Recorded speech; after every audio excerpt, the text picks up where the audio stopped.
What's up, guys? Give me a second to get set up over here. It has been a day. It has been crazy. It has been busy. Like, I got my phone on the charger because it's almost dead, which is weird for me because I almost always have this bitch charged. But so give me a second as I get set up. And I want to say this. If y'all have to get out and about, just watch. I had to go get my kid from the bus, run back home. So 30-minute drive there, 30-minute drive back, let her change clothes, 30-minute drive back downtown, and then 30-minute drive back, right? I saw so many wrecks. I almost got hit so many times from people just absolutely not looking. Just absolutely not looking. And y'all just please be safe. Please be careful. Please be safe. I'm just saying. I'm just saying. Okay? Please, please, please be careful and be safe. All right, so let me get this all set up.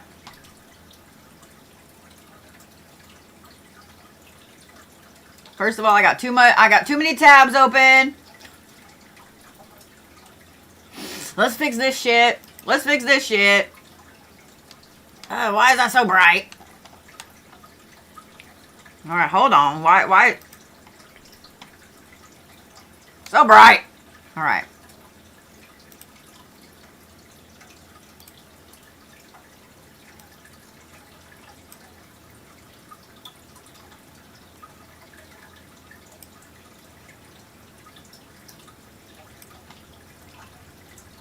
Like, I had fully planned to get a whole bunch of scheduling done today. That did not happen. That did not happen. I think we're going to do this instead. I think I'm going to change the layout on TikTok up there just slightly. What is that? That is not what I needed. That is for astrology class. All right. I have like... Please don't judge. I have like 6 tabs open. I have 6 tabs open.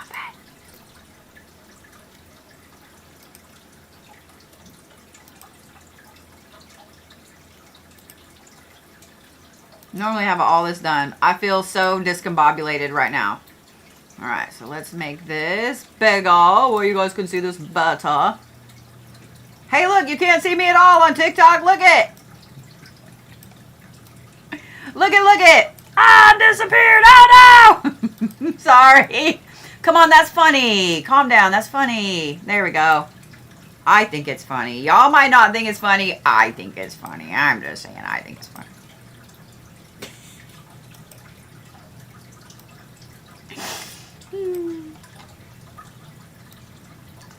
Yeah, I usually have all of this done. All of this done. All right. All right, tube of the U. Let's get y'all fixed over here. Maybe.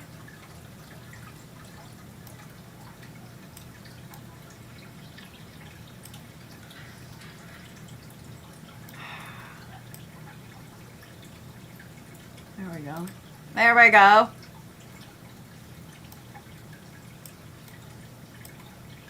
All right, then. Make that a little smaller so y'all can see better. So I can see, you can see, everybody can see. And I make me a little smaller. There we go. All right. So I did see someone ask if they could get on the list. I think that the list for this week is sold out. Hold, please. I'm holding my shoulders like this because I'm all tensed up and I'm like, calm down, calm down, calm down, calm down.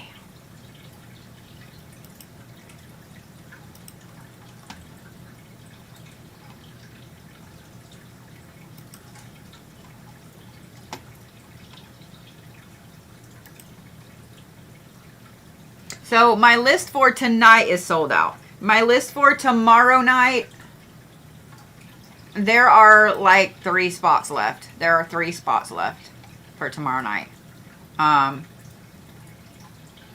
There are 3 spots left.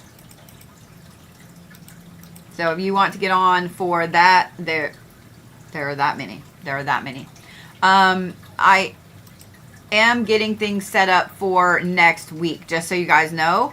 There's already a couple of things up for, not next week, starting the 10th. So not next week, but the week after.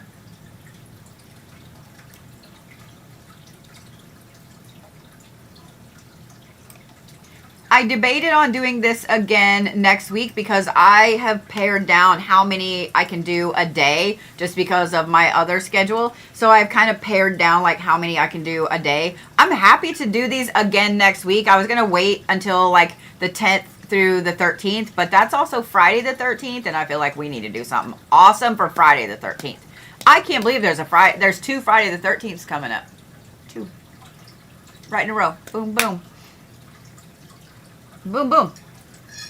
So yeah, my chair keeps going down and it's starting to really piss me off at this point. It's starting to really piss me off. All right.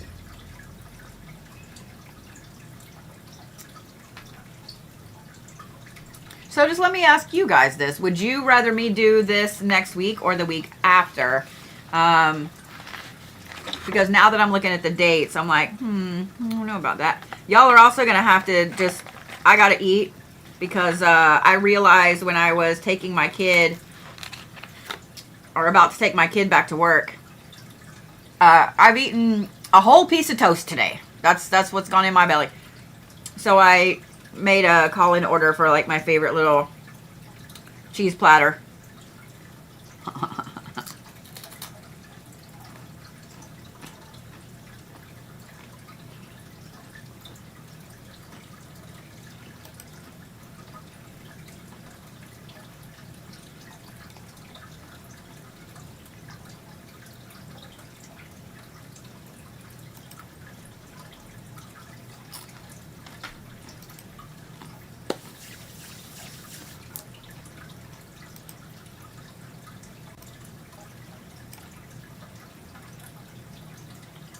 All right, so I have Veronica, and then Leah, and then Ava, and then Sylvie.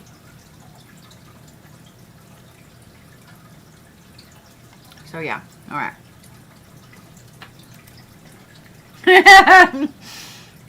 I know I need food. I know.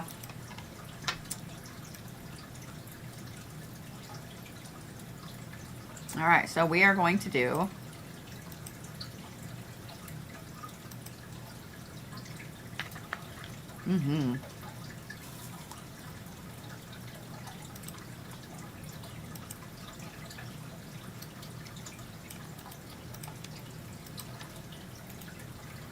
Veronica, I haven't ever pulled your chart, have I? I haven't.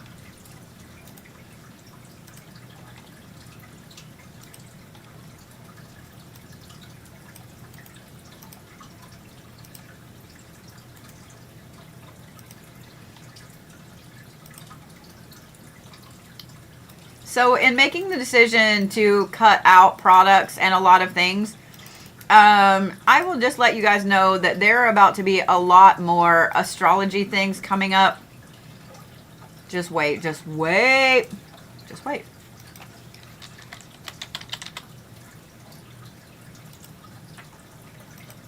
All right.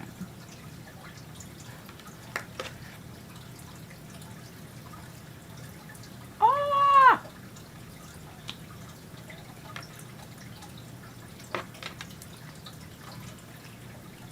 All right.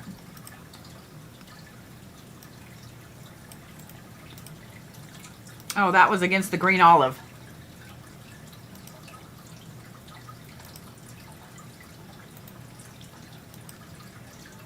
I wondered why that strawberry tasted so bad. I was like, it looks great. Like, why does it taste so bad? Because it was against the green olive. No, ma'am. That just ruined my whole life. That just ruined my whole life. Ah!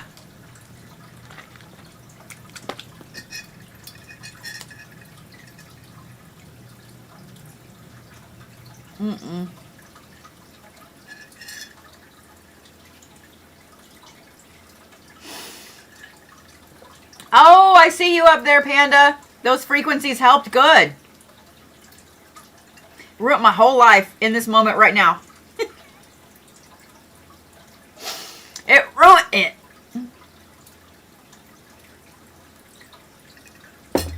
Jesus, shit. If y'all ever wanted to know what a strawberry and a green olive tasted like together, the answer is no.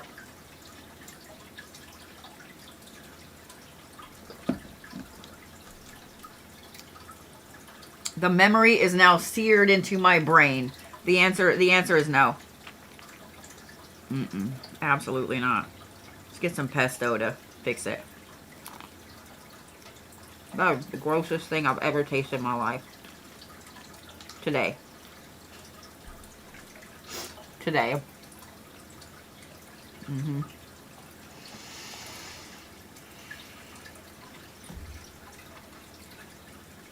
First of all, let's talk about Miss Veronica. I can't believe none of you guys ever wanted to know that. I can't believe you. And y'all call yourself world travelers. What's wrong with you?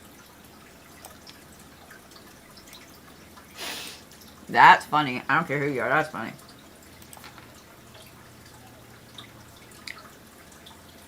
All right. Veronica, let's take a look at your birth chart. First of all, ma'am, that is a lot of Leo placements. That is 5. 5 Leo placements.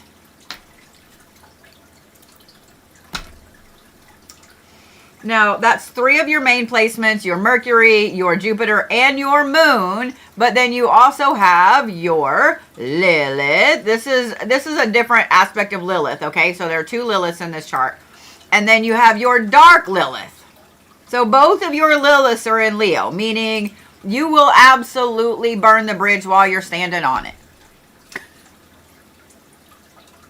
I like that some of you guys are like, I can't unthink it. I'm sorry. But if I had to experience that, so do you. You're welcome.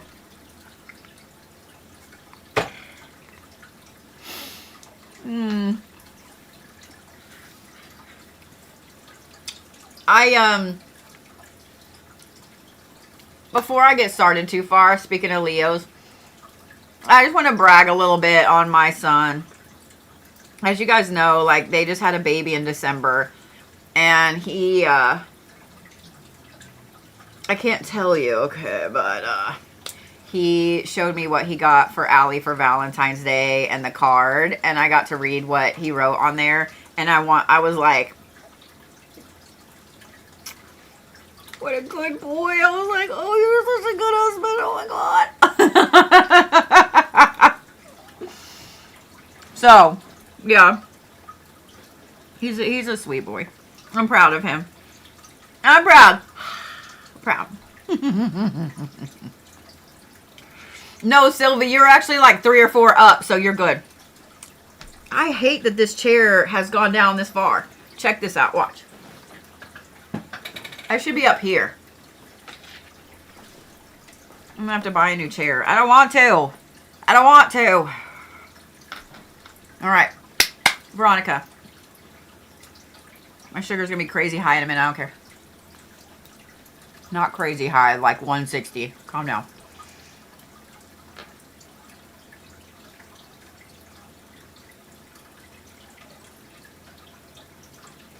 I'm going to say this, and this is going to be really funny. You never knew you could have that many Leo placements as a Cancer. One of these days, I need to do... This is just because I have other placements on here, like Ceres, Chiron. Though both of these are Lilith placements, though. And I think that's Pallas. Pallas. So there are a lot of different... I feel like I'm yelling. I'm sorry. There are a lot of different main asteroids that govern who you are, that help to govern a lot of things.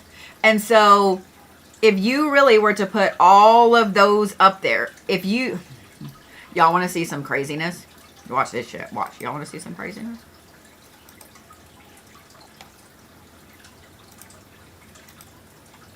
I'm going to show you some craziness. Ready? Now, this is just main placements, okay? This is just main placements. Planets and main bodies. That's it. Look at that.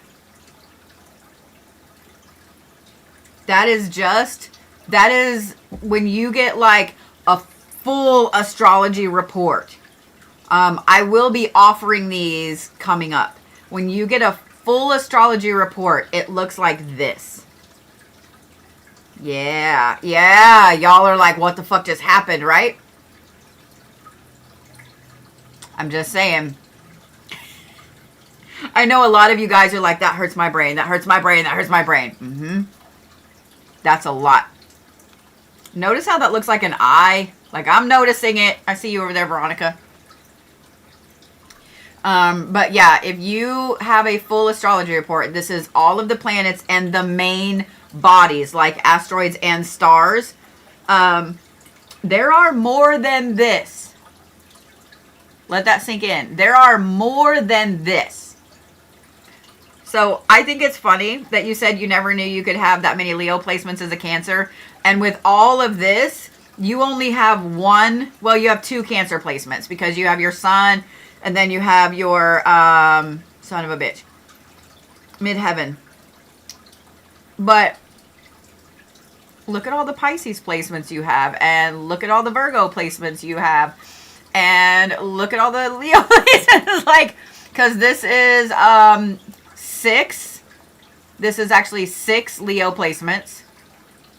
5 Virgo placements, and 5 Pisces placements.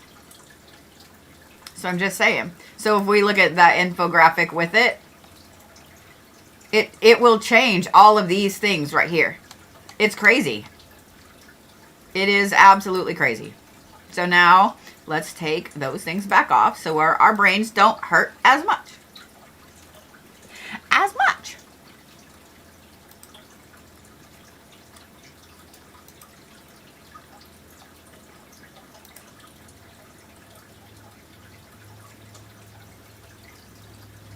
Let's see.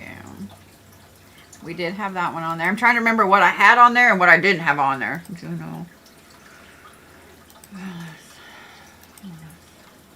I did have Chiron. I did have Ceres.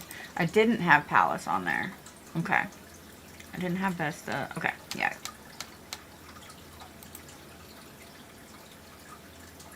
There we go. More manageable, right? More manageable. It's insane. It's absolutely insane. Do stelliums include all of those, or are they planets only? Most of the time when people say that they have a stellium or whatever, they are talking about the chart like I'm showing you right now. If you did a full report with everything on it, everybody has a stellium. Everybody does. I'm just saying. Everybody does. There are so many. I'm going to show you guys. I'm not going to change them, but let me fix this where you can actually see. Hold on. I just want you guys to be able to see. I'm going to roll through them, okay? So you saw what happened when I put all of this. This is the planets and main bodies. Let me actually roll that up so you're not staring at her birthday. So the chart that I just showed you, that is just the planets and main bodies, okay? And you saw how much that adds. Well, look at this. This is the asteroid catalog. And do you see this number right here? Do you see that number right there? That is 25,000. This is just some of the A's. Page 9 is still A's. Do you see what I'm saying? Page 13, still A's. And that's just asteroids. Now, if you look at stars, there's only 737 stars. Do you see? So if you took that 737 and you took the 25,508 asteroids, then that is over 26,000 other points on your birth chart. There is no way that every single person does not have a stellium. If you were to put all of those on there, and they all mean something different. They all mean something different. And these right here, you see how you see this? These are all governed for Veronica because I have her chart up. So all of these, so look, there's another Cancer placement. You see what I mean? Cancer, Cancer, Cancer. It's overwhelming and it's absolutely insane. It's absolutely insane. And I just turned off. Okay, there we go. I was like, wait, I just turned off TikTok. Oh my God. Yeah, it is absolutely insanity. It's absolute insanity. Now, some of the things I will be offering coming up will be in-depth reports like that of obviously not all 26,000 because that would be a book, right? Like that would be, I don't even know how big that book would be.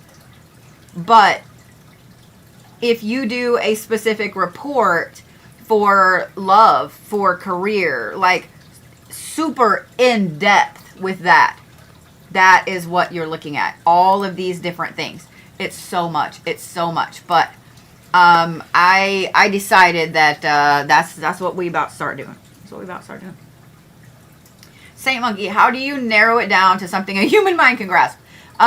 It takes a lot. So astrology, it takes a lot of repetition. And don't think that a lot of astrologists, even ones that have been doing it for 30 years, don't think that we don't have cheat sheets. Don't think that we don't have cheat sheets. Because every now and then I look at that Lilith sign and go stupid with what Lilith means. Like I've looked at somebody's Jupiter sign and gone stupid with what a Jupiter, like it's so much. It's so much. Do you see what I'm saying? So let's talk about Veronica.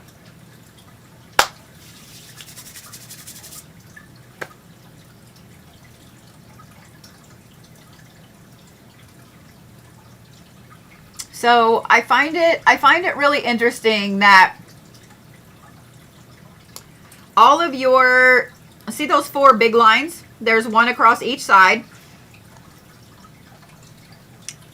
You have a lot of cardinal inspirations in your chart because you have your ascendant, which is in Libra. So you put out to people like you exude a Libra vibe because of that. So you are the peacemaker. People think that you are the peacemaker. And then over here, your descendant, my nose is itching, somebody's talking about me. Over here on your descendant, the shadow part of you that you hide is Aries. That's another cardinal sign. And then down here, you have your midhaven, and I can't remember the other one, your IC, whatever the fuck. My brain is like, ugh. I don't deal with that one a lot. But you have one in Cancer and one in Capricorn. The other cardinal signs. That is a lot of cardinal inspiration of like leadership, moving forward, ideas, inspiration, etc. That's a lot of that energy in your chart. This is crazy to me and I love it. But with, why is that still up there?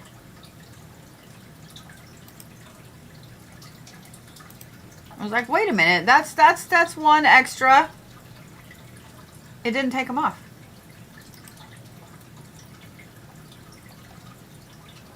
Oh, my fault. My fault. I was like, why is that still there? There we go. Woo! Okay. That being said, I want to start with these Leo placements. First of all, well, actually, let's start here with your Cancer placement because it's in your 9th house. It is in your 9th house. Yeah, just barely, I think.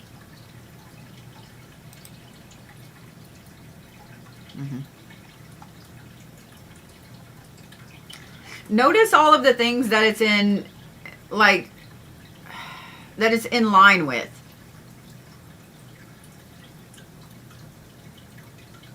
You are definitely not a typical Cancer.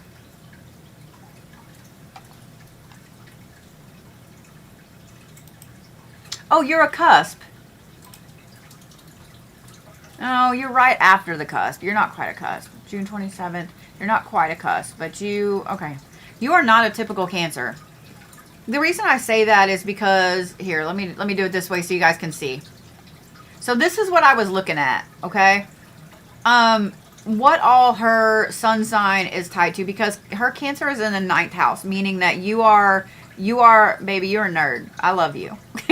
You are one of those people that you are more comfortable with a book than you are a human. You are more comfortable with a documentary than you are a rom-com. Like, you love nerdy things. You love higher learning. You love to learn about other places in the world. Like, and as a Cancer, you fight with yourself a lot, especially because, notice, I want you to pay attention to this line right here, okay? This is opposition.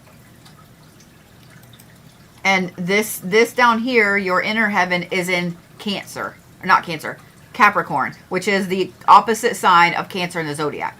Those two signs, if they aren't aligned, they will butt heads so bad. Like, it is World War 15. Like, that, it is that level of fight, right? Ask me how I know, because I've been married to 2 Cancers. It's not a good combination. It's just not. It's not a good combination. And so you having your sun sign in Cancer in that 9th house, and then you having this other intense placement in Capricorn, they're fighting with each other constantly. Cancer in the 9th house is very interesting. You would be perfectly happy to be some crazy mythical librarian somewhere, especially with Saturn in your 12th house. You would be so happy to be some crazy mythical librarian somewhere in some crazy tower, reading books and writing shit, like, for the rest of your life. Like, you would be so happy to do that. But all of those Leo placements right there they fuck you up a lot.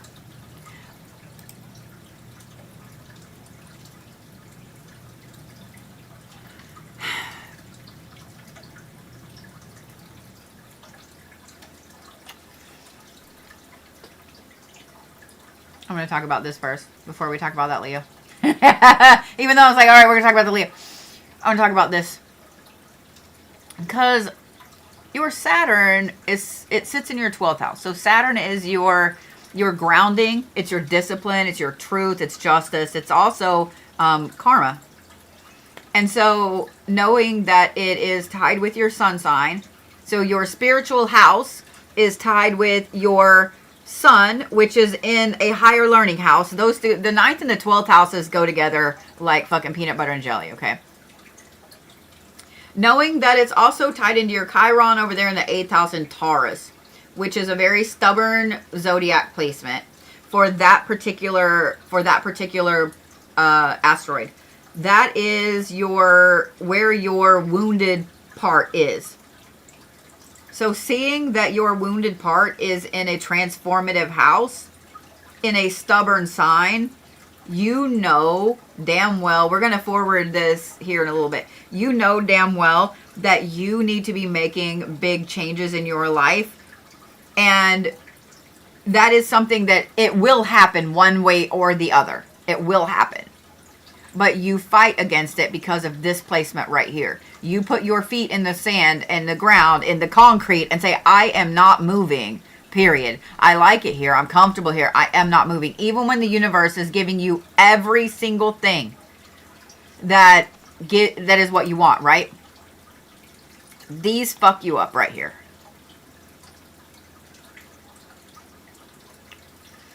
First of all, your Mercury being in Leo in the 10th house, you are that person that would walk in and quit a 20-year job because someone pissed you off. You would walk in and say, you know what? I didn't appreciate this. Fuck you, I'm leaving. Like that Mercury, even if you may not mean that, you know, you are that person that you say exactly what you mean when you mean it. That has good and bad, right? all of these over here, all of these over here in this 11th house, this is your social house. So you have your Jupiter, which is like your luck. It's your personal power. You have your moon, which is your emotions. You have 2 Liliths over here. Your dark Lilith, and then you have your other Lilith right here, the other one. There are 3 Liliths, by the way. I've only got 2 on here.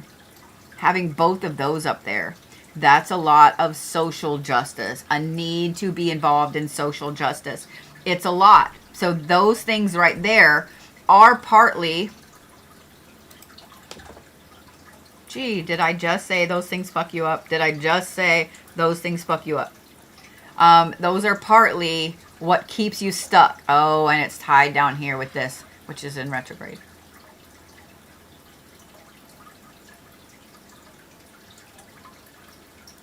Girl, you fight against your own money, your own... I didn't want to do that. You fight against your own finances. You fight against... every time the universe is like, here, let me help you with this. Here, let me help you with this.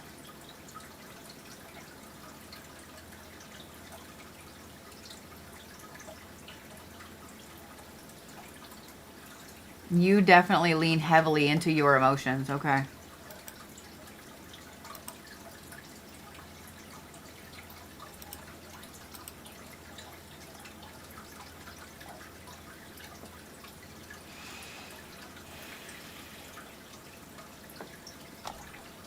You are in such a vicious cycle.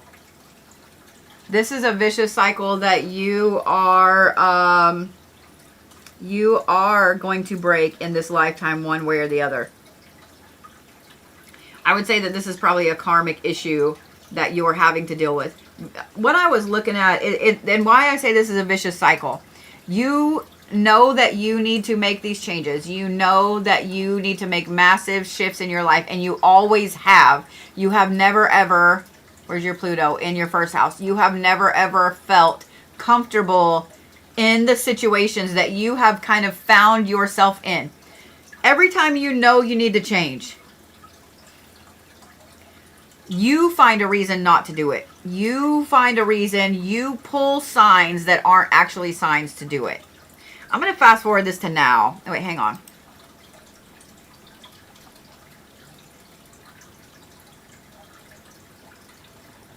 You have a problem ending things. And notice where your Saturn sits. Notice that your Saturn sits in a mutable sign. The fuck was in my eyebrow? Your Saturn sits in a mutable sign, which is endings. Remember when I said that this is a karmic thing?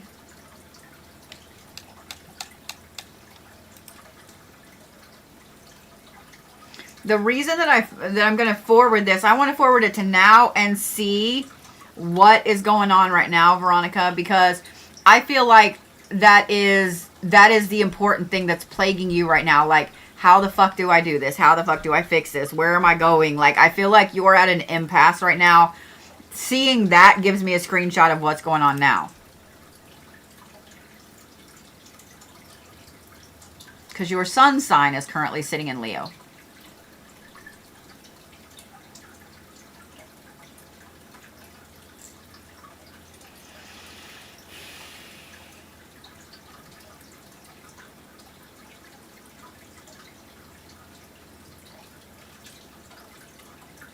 So right now, in this moment today, as we're talking, this is so funny. My thing says it's 6:06:06 p.m. when I move that. You can't make this shit up.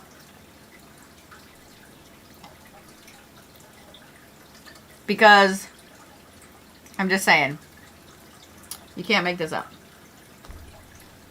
Your sun sign sits in Leo. You have your Mercury in Leo.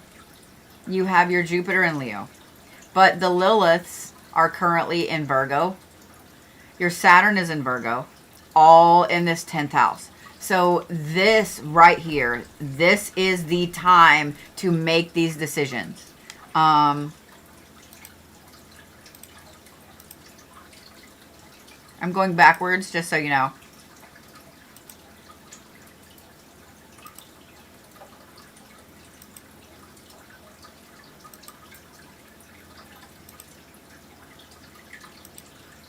My friend, you are a complicated person. You will always be a complicated person. And you will never have that, like, I just want to have some simple little tiny life somewhere out in the middle of nowhere in the country. You will never be that person. So this change has been happening since the end of 2024. You have felt this massive shift, this massive change, that you need to make all of these big, massive decisions. But for some reason, you haven't made them. Does that make sense? Your Chiron being now in the 6th house, your moon being right now in the 6th house in Taurus, those are intense emotional placements when it comes to your work ethic and your health. So I feel like I need to touch on that as well. Because when it comes to the 6th house, this is also your health. You need to be really paying attention to what you're doing with your meat sack. Like if you are not a fan of the doctor, I am not either. You need to go. If you're not a fan of, all of that, you still need to go. Check, make sure the Veronica meat sack is okay, right? This is a lot. A lot.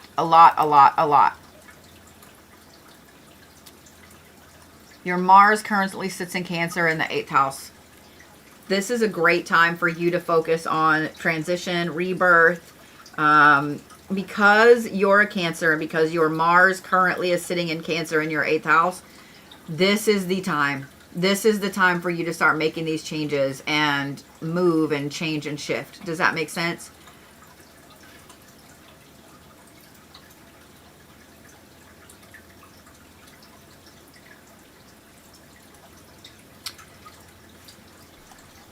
Hold down.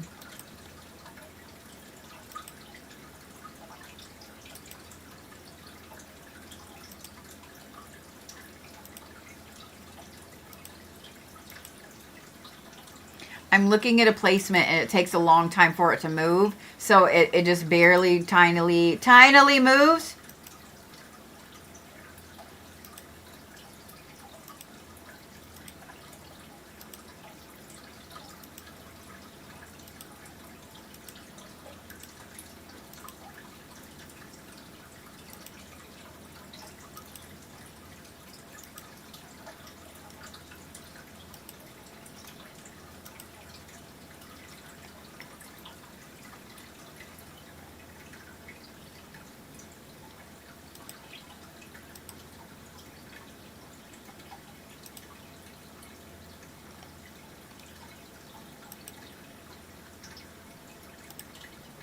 I went past it, sorry.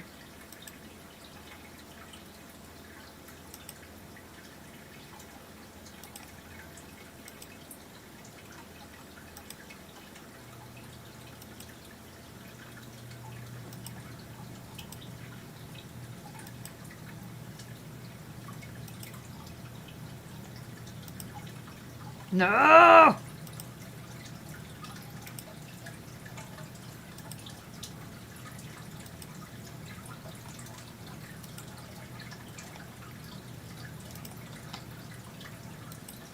So this idea of what you want to do going forward has been baking in your head. It's been baking in your head for a long time. There it is right there. April of last year. Okay. So the idea of what you want to do, where you want to go, what you want to be when you grow up has really been baking in your head since April of last year. So since April of last year, you have been looking at where you need to change in life, what you want to do. And notice that it is tied with your Chiron over there. It's in opposition, but notice that like you're really hardcore fighting with yourself. You are really hardcore fighting with yourself.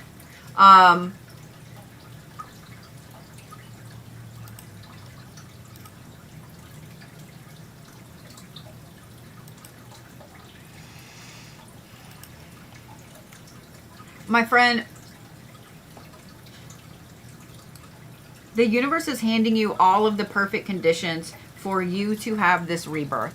The universe is handing you every single thing, it may not look like what you think it should look like, but the universe since April of last year has been planting the ideas in your head, helping you to solidify things, helping you to figure things out of what you want to do, where you want to go, etc. The things that you hate and you no longer want to, you know, the job that you really hate, the house that you really hate, like all those things. It's showing you a huge shift in your own self.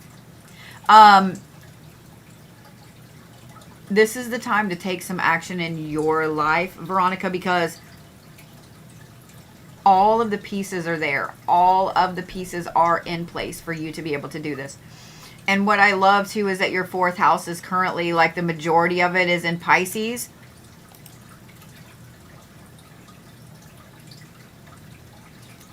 Family things, home things, friendship things, those things are solid. So I felt like I needed to tell you, like, don't worry about those things. Those things are solid. It's the other part, the you aspect, your karma, your path, all of those things. That is what you need to grab hold of.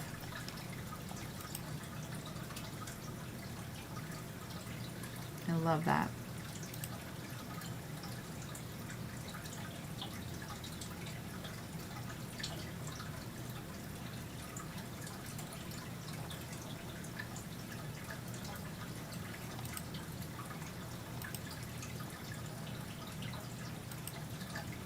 All right, so let's talk a little bit more about you, and then I want to make sure that that's exactly what you needed to know.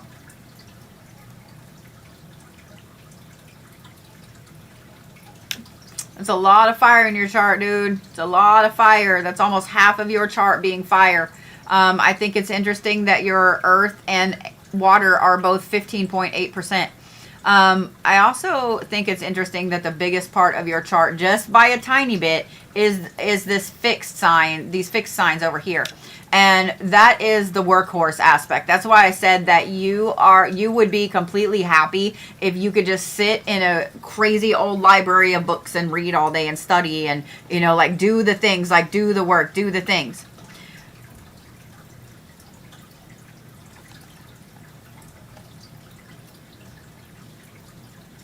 That's pretty. It's a little point right there. That's a really pretty map.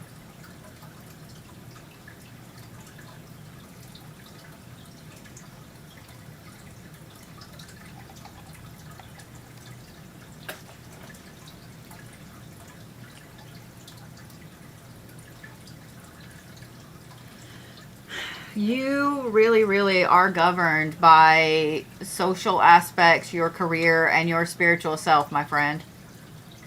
Like, really, really governed by it.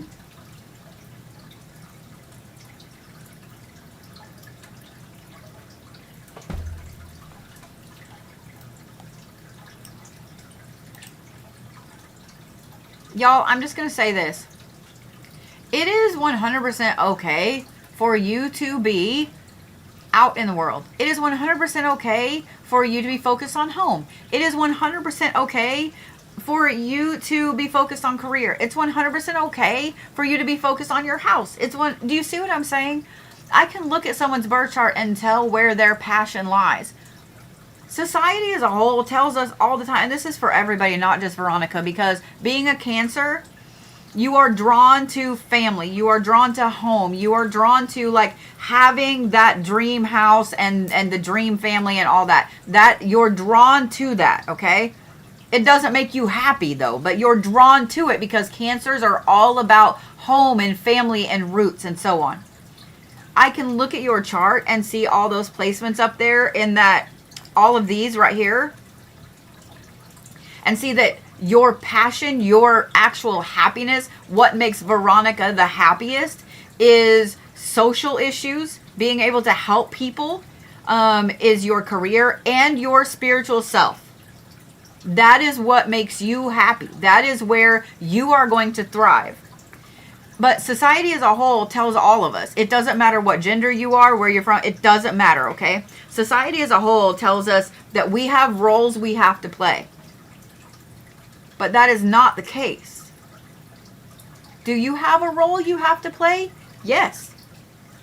But not what all of this, all of society tells you it has to be. There are people who are explorers.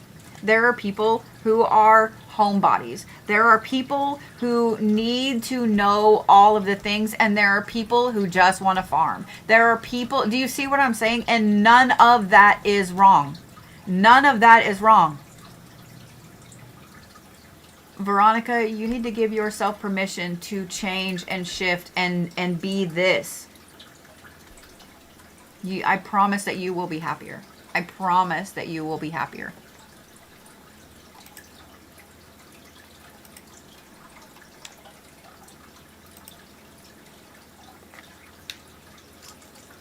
Let me put some food in my face.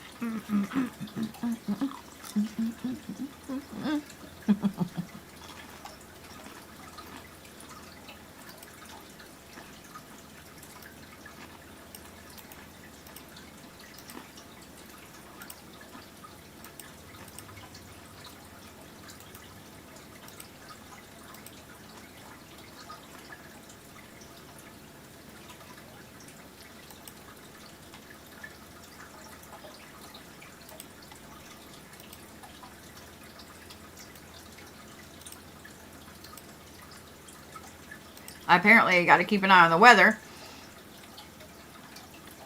because when I went to take my kid to work, or when I was out earlier, I noticed all the damn snow plows. Why? No. I reject those terms. Come back to me later. I don't want to do it. I want to do it. I want to do it. What's up, Hill City? No, I don't want to do it. All right. Oh, Christine. She's talking about the 2026 reports. I'm working on them. I got you, Fran. I'm working on it.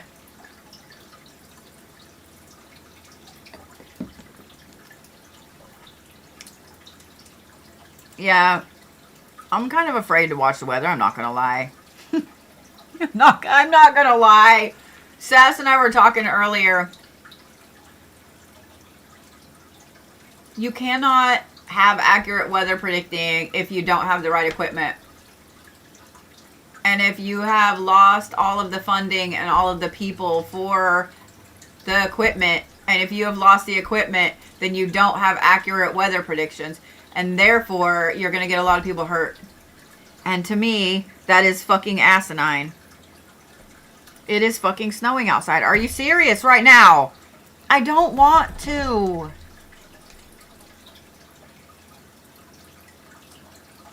I don't want to. I don't want to. Scarly, come get your snow. Scarly, come get your snow. I don't want it. Every time we tell Scarly that it's snowing, she's like, I want the snow. Come get it. Come get it. It's drunk and it keeps spitting all over my house. Come get it. This is bullshit. Like, I haven't even really looked at the weather because they just said that it was going to be cold. Okay. Cool. I will stay inside. And then I'm driving around Tulsa and there are snow plows and brine trucks and salt trucks all over. No.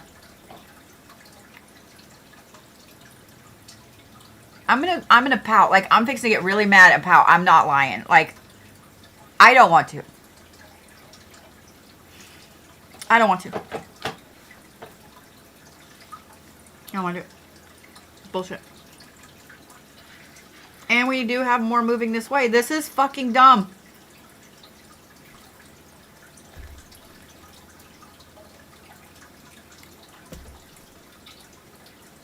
I mean, there's not anything I can do about it but be mad and pout. So I can be mad and pout for a couple minutes.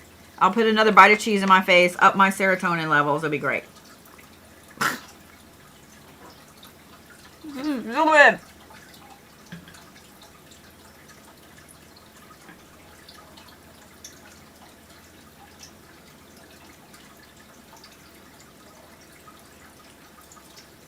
It's supposed to be 5 here overnight, which means the wind chill will be somewhere around -10. We're not used to that in Oklahoma. Like, we're just not. Does it get cold like that here? Obviously. But it's not a norm. Last weekend, we broke 4 records. 4 weather records last weekend. I don't want to. January is taking forever.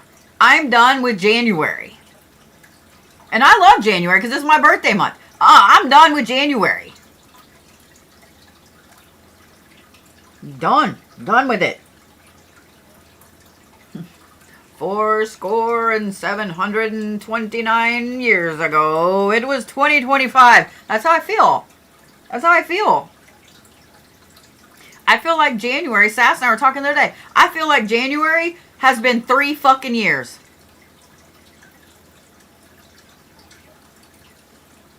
I feel like January has been 3 years long.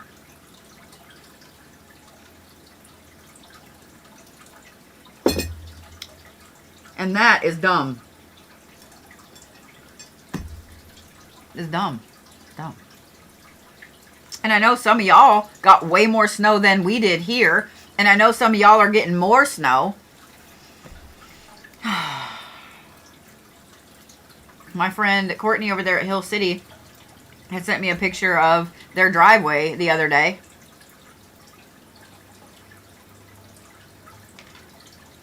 I don't want to. But I'm not going to lie, seeing all of this and hearing these like crazy storms that are popping up, like, you know what I mean? How weird the weather has been. Dude, we had tornadoes in January in Oklahoma. I am so done with that. That's never a thing, right? And then to have this, all of this stuff, and I know that y'all on the East Coast are bracing for like a big old nasty, nasty storm right now. And like the like flooding and a blizzard at the same time. My brain hurts. I am so worried for this summer. I am so worried for this spring. Because if this is how the weather is now,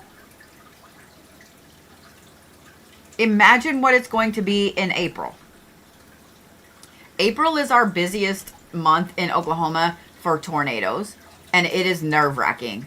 I am not going to lie. April in Oklahoma, really through the Midwest, is fucking nerve-wracking. Last year, the last couple of years have been horrendous. I am so fucking nervous this year. It's not even funny. I am nervous enough about it that when I moved, I had a couple of houses to choose from, right? That fit everything I needed. I was lucky enough that with an emergency move, I had 2 houses that had everything I needed and everything I wanted. Another reason I went with this house is because there's a fucking storm shelter in it. And the fact that that was one of the main deciding factors makes me uncomfortable. You know what I mean? Yeah. Yeah, I saw that Florida is supposed to get way down. Way down there. So you're warmer than normal in Canada then, Fran. See, that bothers me too.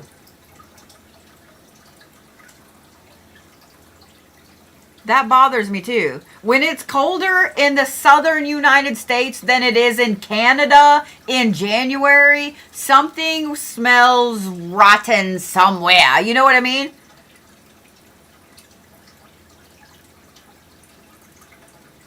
I don't like it.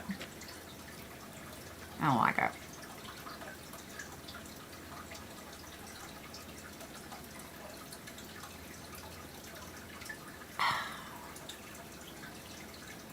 I think when I order this again, I'm going to tell them, please don't put the green olives.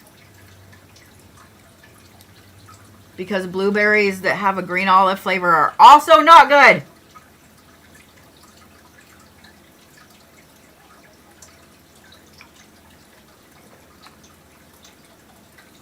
Remember when I said that this strawberry with the green olive was the worst thing I had tasted in my life ever in that moment? Well, that top...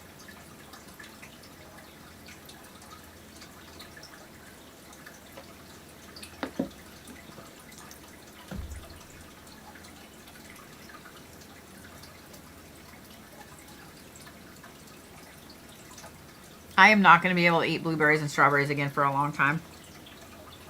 That just ruined me.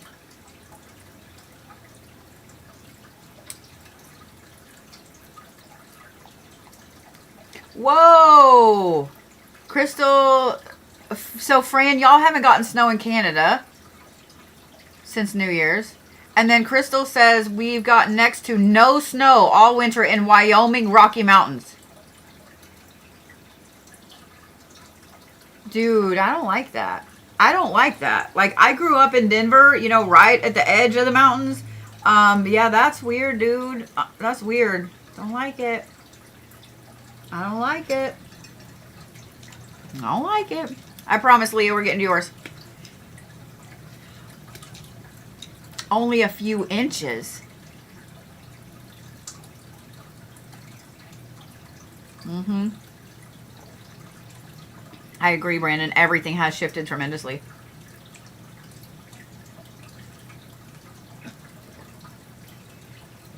There's no snow in Denver?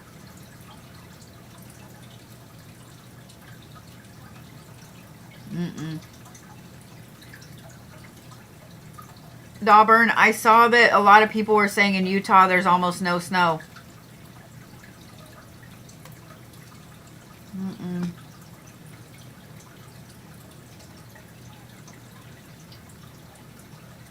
I've got both my chats above each other so I can see all y'all at the same time.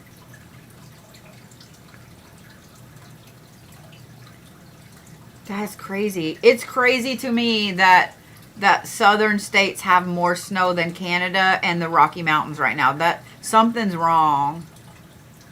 You know what I mean? Like, something wrong. Sarah, yeah. I've seen some theories that the poles are shifting. And then I was on the phone with Sass a while ago, and I was like, here's my conspiracy theory. Y'all want to hear my conspiracy theory about what's going on? Y'all want to hear it? Let me make myself a little bigger on YouTube so you can get a better effect. You ready? Here's my theory of what's going on. You ready? You ready? Get your tinfoil hat, because here we go. Y'all remember Three Eye Atlas? Y'all remember that? Like, nobody talks about it now. It's just gone, right? I didn't really buy into a lot of the hype with it and stuff like that. I didn't really comment on it much and everything, but I did pay attention. And don't think that I didn't notice that when it got the closest to Earth, where we could get good pictures of it, that suddenly nobody could see it. No one had eyes on it. There were no photos, like nothing, right? Nothing, okay? Fishy. And then notice that the last few years that the weather has shifted, and I don't mean just like in the last 50 years. I mean in the last 3 years specifically, it has shifted like crazy across the US. They came out in like 2022 or 2021, I can't remember, and said that over the next decade we would see a shift where the desert would be moving more over, right? No, this is a huge shift.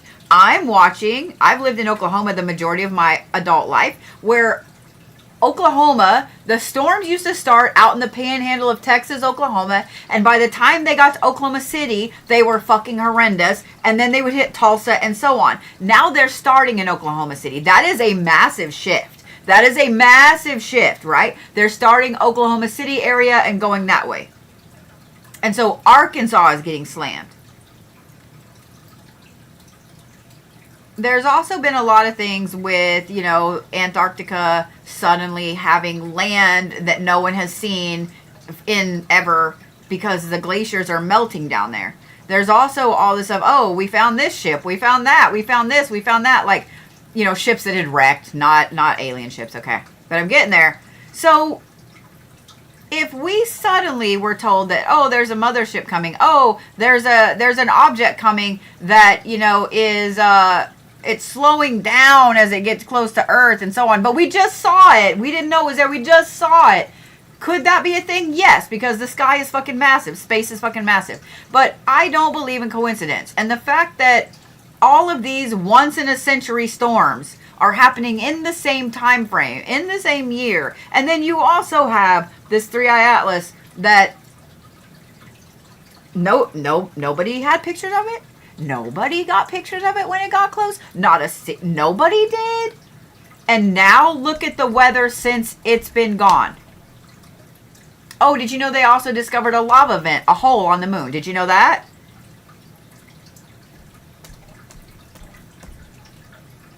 I'm just saying. Like, I don't believe in coincidence. And I don't believe that this is not all tied together. I just don't, you know?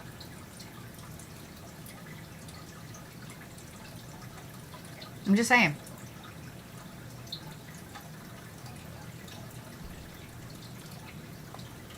Yes, the ice is melting, all the stuff. Yeah. Yeah.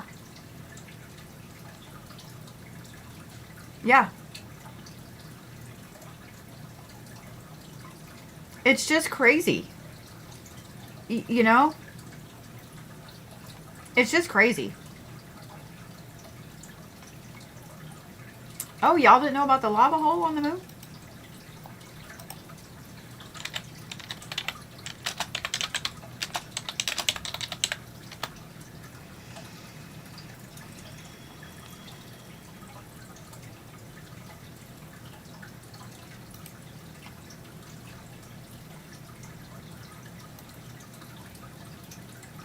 Hold on.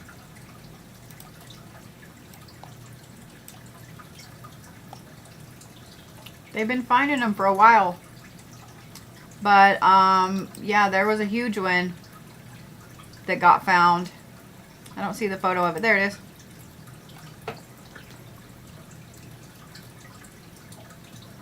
What?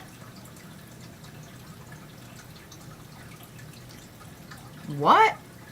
That makes me uncomfortable. I don't have a phobia of holy things. I know that's a phobia, but what?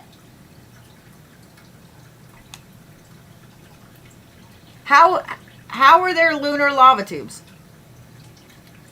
Suddenly now.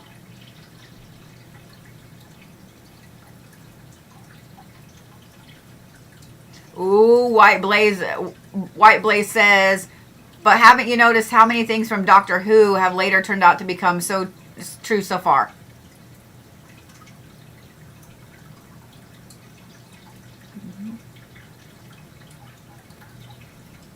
Yeah, I mean, I'm sure that there's going to be a lot of things that we see now that we've got better cameras. But I want you to think about this too. We've been orbiting the moon since the 60s.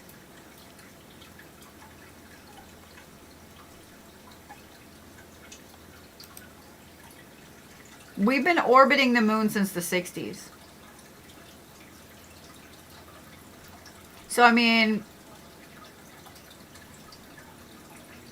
they're obviously extinct at this point. But what does that tell you about the moon? The moon one time was a living thing.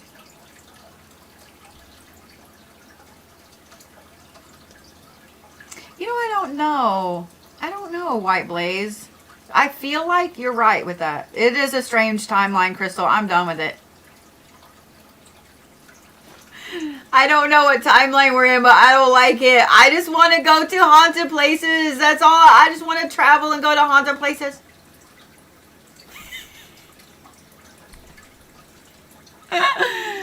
Veronica said something I've been saying for a long time. A lot of the things that we watch for entertainment are coming to reality or have been reality, and we just never understood it. Yes. And quantum physics is proving a lot of the theories in spirituality. The things that spiritual people have been spouting and we've been dismissed forever. Quantum physics is proving all of that.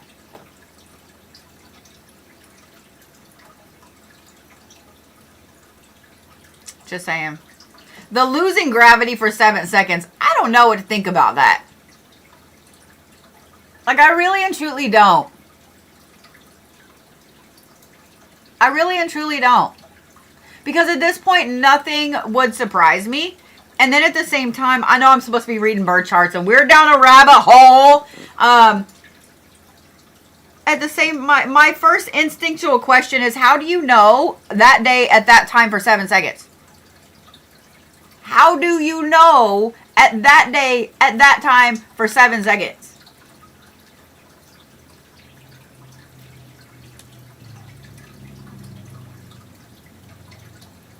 First, how do you know it that day at that time? First, how do you know it that day? And then how do you know it's only going to be 7 seconds? Because let's say that it's a pole shift. Let's say they explain it with a pole shift, right? It will be longer than 7 seconds. And if the pole is shifting, it will also change the rotation of the earth, which means that everything will start to slow down. And I don't know, man. Do you see what I'm saying? Do you see what I'm saying? They're turning something on or off. Yes, that. What is Vulture City? What is Vulture City? I'm down. What's Vulture City? Let's go. Let's go. The oceans would go crazy. Interesting. Sylvie said one side of the earth is actually heavier, therefore it is shifting the whole planet. I could see that. Like slow January. I knew somebody would get it, Veronica. I knew somebody would get it. Slow January. But I mean, if the earth stopped turning, we would all, if it just stopped suddenly, we would all be flung off the planet. We would all be smushed. We would all be stains on a wall or flung off the planet.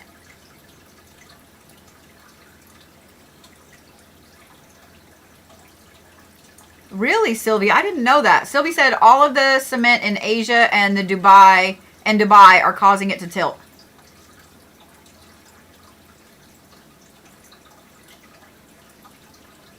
That's interesting. What? I could see that. And I could see that being the cause of all this. Think about it.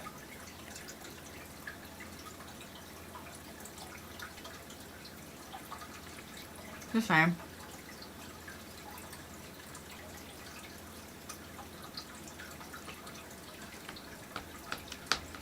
I think there's just so much shit that we don't understand and we fuck with all the time. Because we're humans. Woo!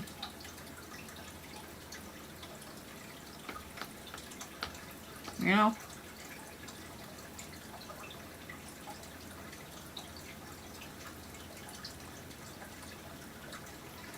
I just don't like this timeline. I don't care what's happening. I don't like this timeline. I don't want to do it anymore.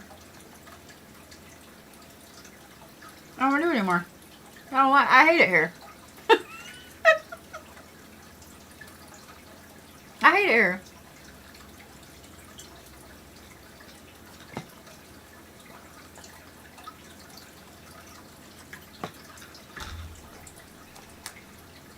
I hate it here. Yeah, I'm gonna push the button. I don't like it. I don't like all this shit. I like Rick and Morty on my TV. I don't like it in my real life. You know? No, I don't want to.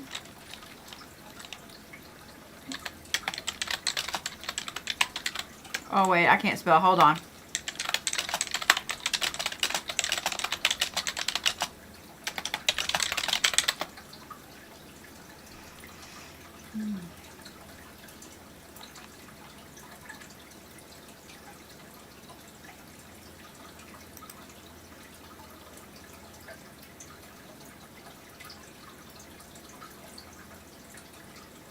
What in the fuck?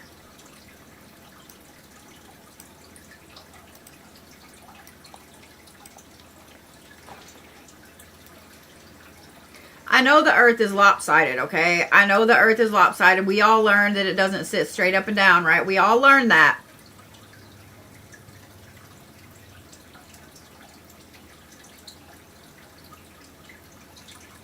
The inner core is also growing faster under Indonesia than Brazil. Stop. I don't want to do this anymore.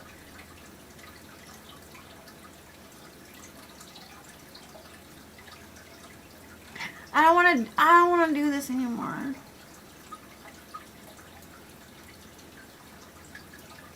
I don't want to do this anymore. I'm done. I don't want to do this anymore.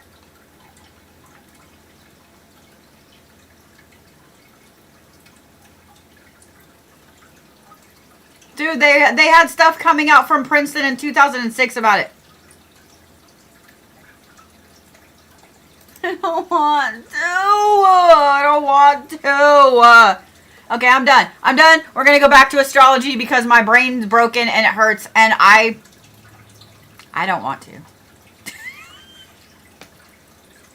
I don't want to. Oh my God damn it. I don't want to. Like, we all know that the globe doesn't sit straight up. Like, the North Pole, the poles are not like this, they're like that, right? We all know that. But I don't want to. Yeah, I saw that, Brandon. And to be honest, that's why I'm kind of like,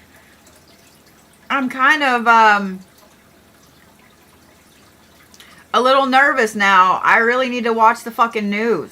I really need to go watch the fucking news. But I just missed the 6:30 news.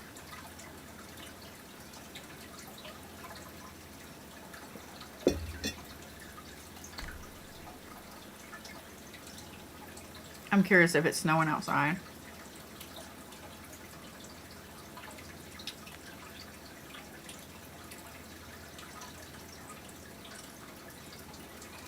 I'm curious. Let's look. We're going to look on the cameras because I ain't going to look. Well, the wind's sure blowing.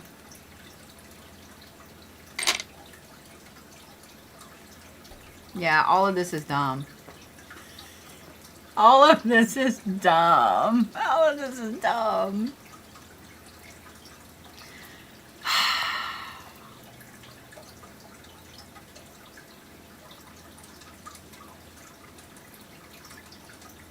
Anybody else? I was thinking about this in the car on the way home because we were talking about that movie The Day After Tomorrow. Like, that's a massive ice age and a massive shift, you know, that movie represents. Let me speak that, universe. The movie. But when you think about, you know, ice, the people that they find frozen in ice and how it's almost like a flash freeze and so on. I'm so tired of living through unprecedented shit. I am so tired of living through historical shit. I am so tired. I'm tired. I'm tired. I am cool with superheroes. Not cool with supervillains. I am cool with mutants because I feel like we already have mutants. I mean, look at how many people have these crazy gifts and abilities. And those are only going to get more. I'm down with that, right? I'm down with that. I don't want things like, you know, the Day After Tomorrow movie. I don't want things like Jurassic Park. I don't want that.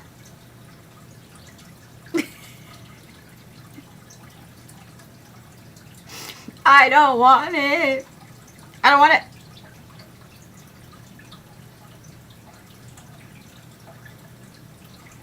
You have a bad ice storm and snowstorm in Mississippi and Tennessee. Yeah. Are you guys okay? I don't know that I want woolly mammoths back. I don't. Like, I don't. I have family in Alaska that used to have a couple of gold mines, mining operations. And they found, as they were digging through and you know, mining gold, they found an entire mammoth, like, still with the fur on it. And so I've seen pictures. Like, I'm good. I'm okay. I'm okay. I'm good. I'm okay. I'm okay. I don't need them. I do not want saber-toothed tigers back. Absolutely not. Absolutely not. If y'all have never been to a zoo and seen a lion or a tiger or a leopard up close, I'm good. I'm good. I'm good. I don't want them. I don't want them. Oh yeah, dire wolves. Yeah. I'm good. I'm good. I'm good. No.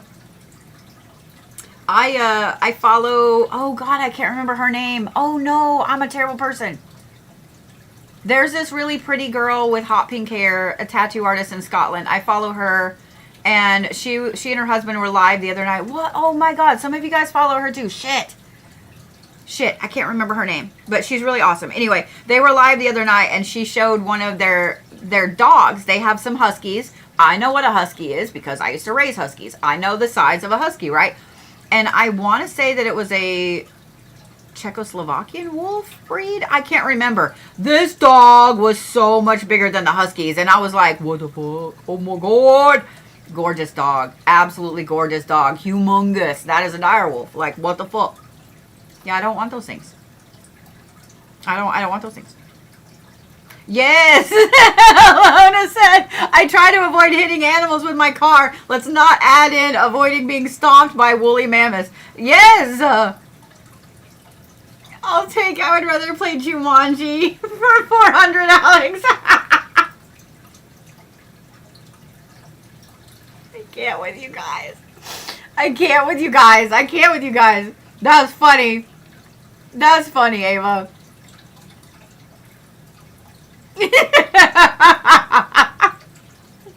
Yeah, Malamutes are bigger than Huskies too, yeah.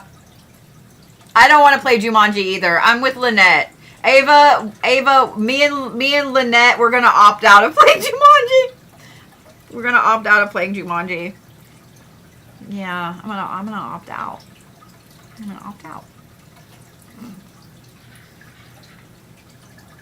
I fucking can't. Yes, Brandon's got the idea in Uno reverse. We're gonna Uno reverse it. I'm done. I don't know. I feel like somebody already did and they fucked us. So whoever let the secret out about the Uno reverse cards, you're a bitch.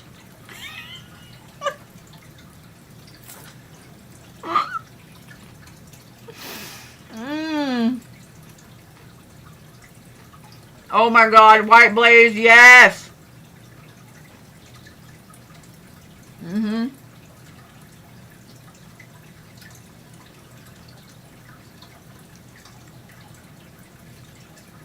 There's so much.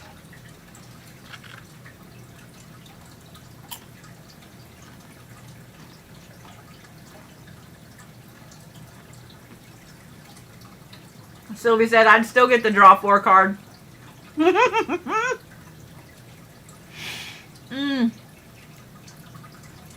was funny. I almost spit cheese everywhere.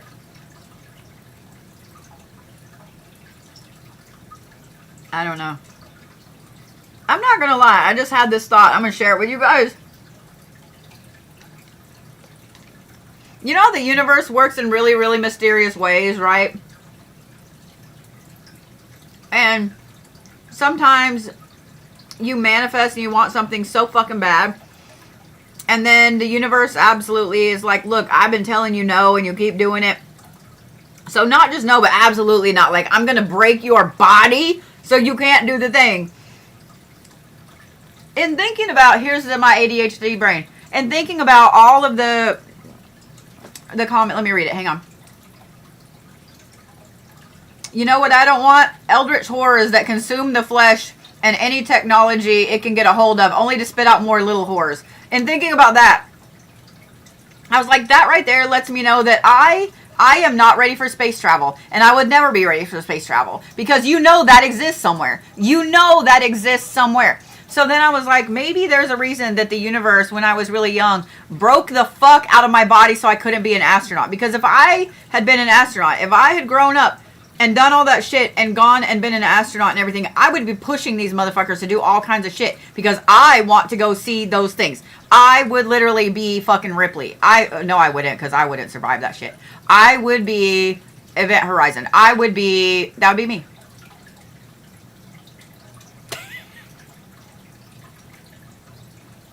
So then I'm like, okay, well, did that fuck up the timeline?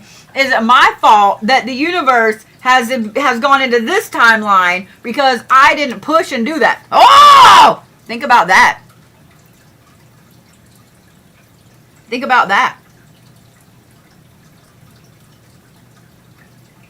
I think I just hurt my own soul. I think I just hurt my soul's feelings. I think I just hurt my own soul's feelings.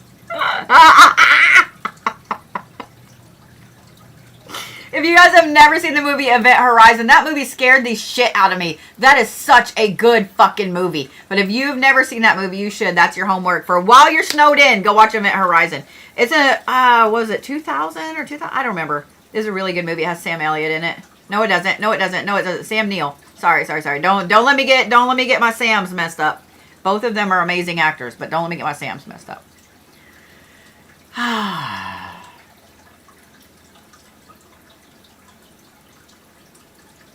Dude, I gotta read you this thing. It's really funny. And then I promise we'll get back to it. I just needed food. I needed food. So I told my kid a while ago, I said, I got in the house. I said, girl, it be cold. I don't like it. My kid said, cold bothers me not, for I have warmth in my heart. Then my kid says this, you're a warlock. That's why you cold. What?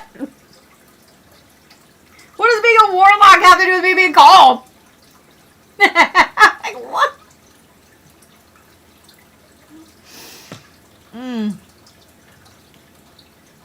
Hey, Earth.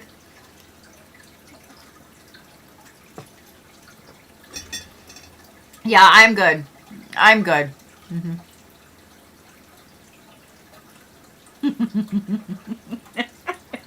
Kay is craziness. I love her so fucking much. I love her so fucking much. Both of my kids are funny as fuck. Yeah, both of my kids are funny as fuck. All right. Until she doesn't, Brandon. Brandon says, sorry, I feel like I got food all in my teeth now. What was that? Did y'all see that, or is it just me? I looked up just in time. Brandon said Kay always says the best things until she doesn't. Did y'all see that, or was it just me? Was that something in my eyelashes? No, because it was up here above my head. Did y'all see it?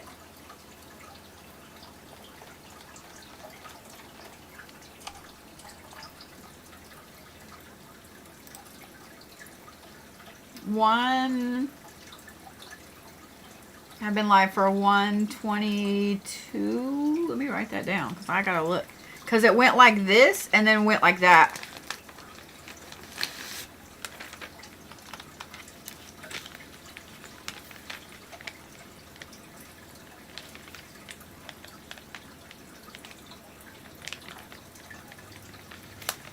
Okay. Yeah, I just happened to look in it because I saw it on the dress. The green part of that dress. I saw it do that. Uh-huh. Oof. Weird. Fucking weird. All right. Let's get back to it, and then I gotta take a potty break. I gotta take a potty break.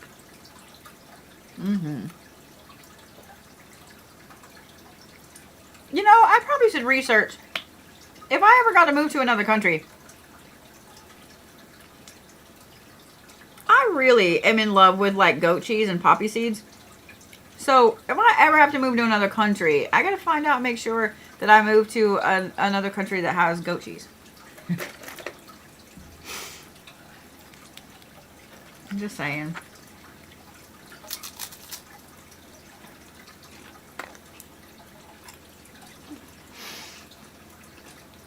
All right. Leah, you ready?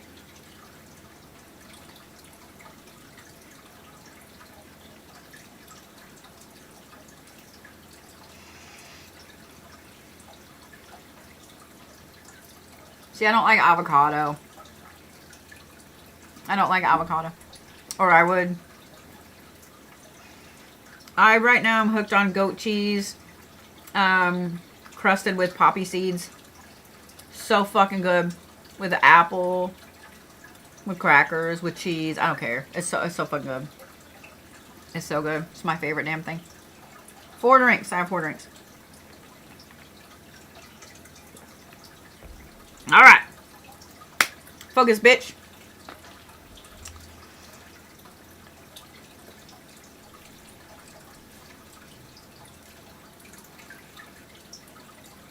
3 big Pisces placements. A Pisces with a Pisces moon and an Aries rising. Ma'am. Ma'am. Ma'am.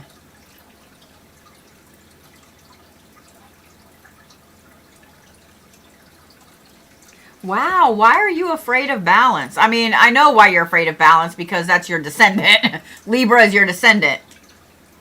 Where's your Chiron? Where's your Chiron? Where is it? That's why.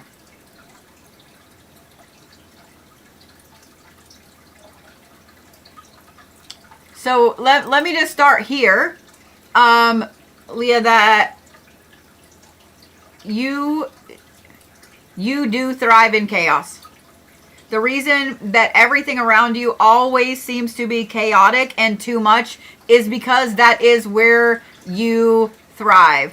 Tick Toxic just asked if you like the interactions in this live. What, goat cheese and aliens? Yes!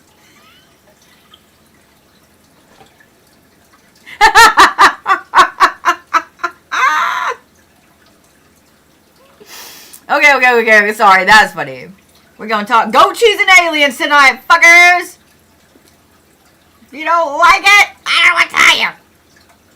Come back tomorrow. We'll be talking about some other type of food and something else. Oh, yeah. Goat cheese, aliens, and lava tubes on the moon. That sounds like a good podcast title. All right.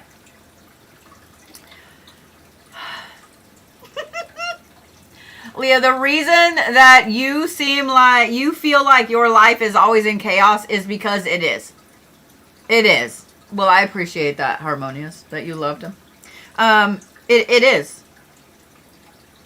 It's always in chaos because it is. You are kind of programmed to always have chaos in your life. The Pisces placement in the 12th house means that you are extremely empathic. Extremely empathic, not just a little bit, but extremely empathic. Your moon sign being there means even more. I would also say this, that you have a lot of dark empath traits. I can tell just by looking at this shit. With your Lilith, interesting, you have a Lilith and Leo, and your other one is in retrograde. In the 5th house. Okay. You have a lot of dark empath traits as well because of all these placements.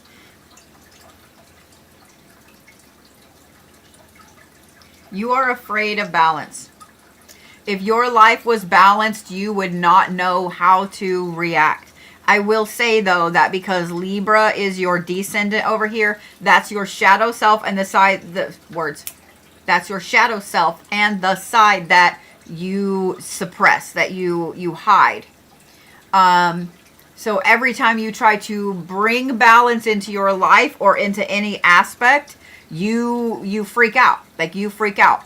So first of all, stop trying to stress about having balance in your life. Just stop. There's no point in it. Stop it. Okay? You are always going to be happy when you have high emotional things going on, good or bad. You are also going to be happy when you are able to really pay attention to this shit right here. Okay? This is Capricorn in your 10th house, which if y'all have watched me at any point, then you know that I always joke that if the 10th house was a zodiac sign, it would be Capricorn, because that is a workaholic sign. Just like if the 4th house could be a zodiac sign, it would be Cancer. The fact that your 10th house sits fully in Capricorn, and the fact that you have your Mars in Capricorn in the 10th house, that is a very intensive placement. That has to actually, I'm sure that is 9th house. Okay. I was like, whoa, wait a minute. So, where's that? I hate when it's on the line. 9th house. Okay. So, you have, where did that go? Oh, God. I was like, where did that go? All right. So, you not only have your Neptune and your Mars in Capricorn in the 10th house. Golly, could your Neptune be tied into more shit, girl?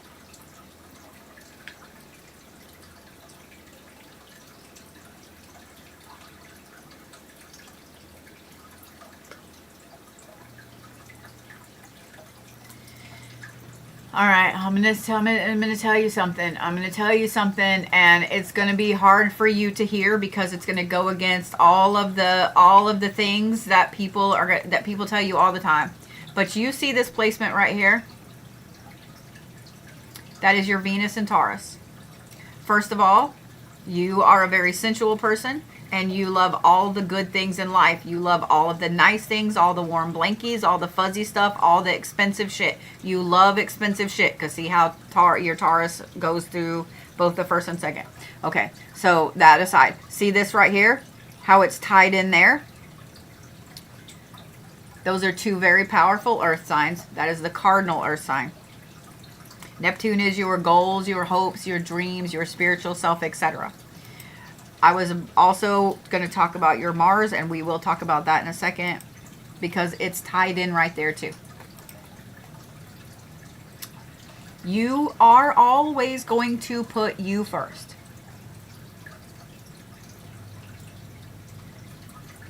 All of these placements here, you have nothing in your 4th house. You have nothing in your 6th house. What's in your 7th house is in retrograde. You will always have a problem with relationships. Always. You always will. Because everything in your chart right here talks about that you are here to do something specific for you in this life. Specific for you in this path. Your Jupiter being in the 1st house and almost in Aries, it's not. It's just barely in Taurus, in the 1st degree of Taurus. That's a lot of drive. That's a lot of work ethic. That's a lot of push. That's a lot of go, go, go, go, go. You are always going to be that person. Even, I would bet that you get accused of not listening to people, even when you are sitting there full on like this. And your brain is actively in the conversation. I would bet you still get accused of not listening to people.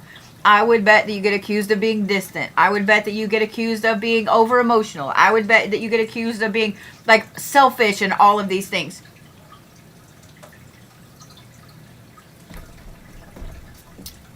It's not that you're selfish. It's that all of these placements make you put you first. So when everybody tells you, oh, well, you need to put other people first, and blah, blah, blah, blah, blah, blah, blah. Is that a great sentiment? Yes. But is that for everybody? No. There are people that are leaders. There are people that are, like I said, there's the cardinal signs, the fixed signs, and the mutable signs. There are people that are the leaders. There are people that do all the work. And there are people that clean up the chaos, that end the shit, that close the door. Someone has to open the door. Someone has to travel down the hallway. And someone has to close the door. And you are a door opener. Even though you're a Pisces and that's not a cardinal sign, you are a door opener.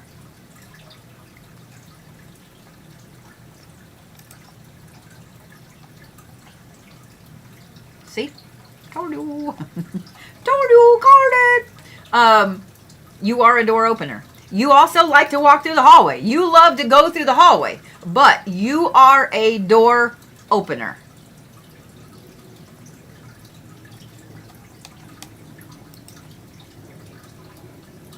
That is a very low airplane.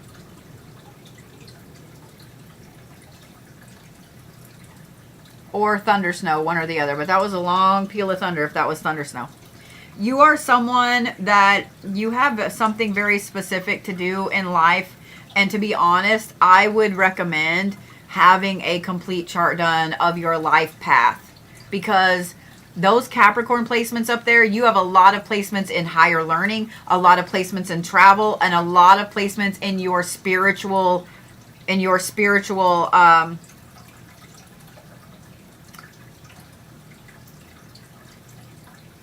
don't know the right word. My whole brain just went sideways. You have a lot of placements in your spiritual path. I think that it would be a good thing for you to have a full chart done of your life path specifically.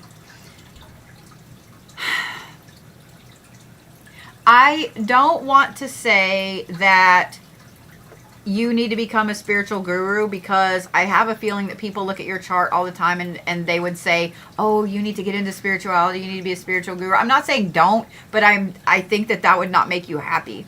And the reason that that would not make you happy is because all of those Capricorn placements. I think that you are a knower of the things. I think that you are a knower of the things and an explorer and a finding or outer of the things. But the Pluto in retrograde in Saturn, words, in Scorpio in your 7th house means that you're always wanting to strive to fit in with everybody and be accepted and be loved.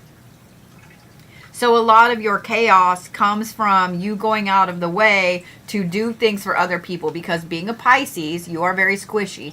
And having a Pisces moon makes you even more squishy. So you go out of your way to do everything for people, to your own detriment. Like, and I don't mean just a little bit. I would be willing to bet that there have been multiple times that you have drained your entire savings account, that you have given people all of the food in your pantry and not had anything for yourself. I would bet that you have done that so many times to the point that you are on the floor.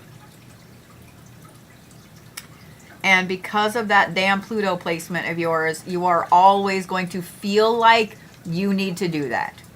You don't. But you're always going to feel like you need to do that. Is this tied in with your Saturn? I think it fucking is. No, it's not. Okay, good. You're going to have to come to the realization. You're going to have to come to the realization that you can't fix everything. That you can't fix people. That you can't fix their situation. And I know, like, that's something everybody says all the time. Well, you can't take care of it. You can't make other people do things or whatever.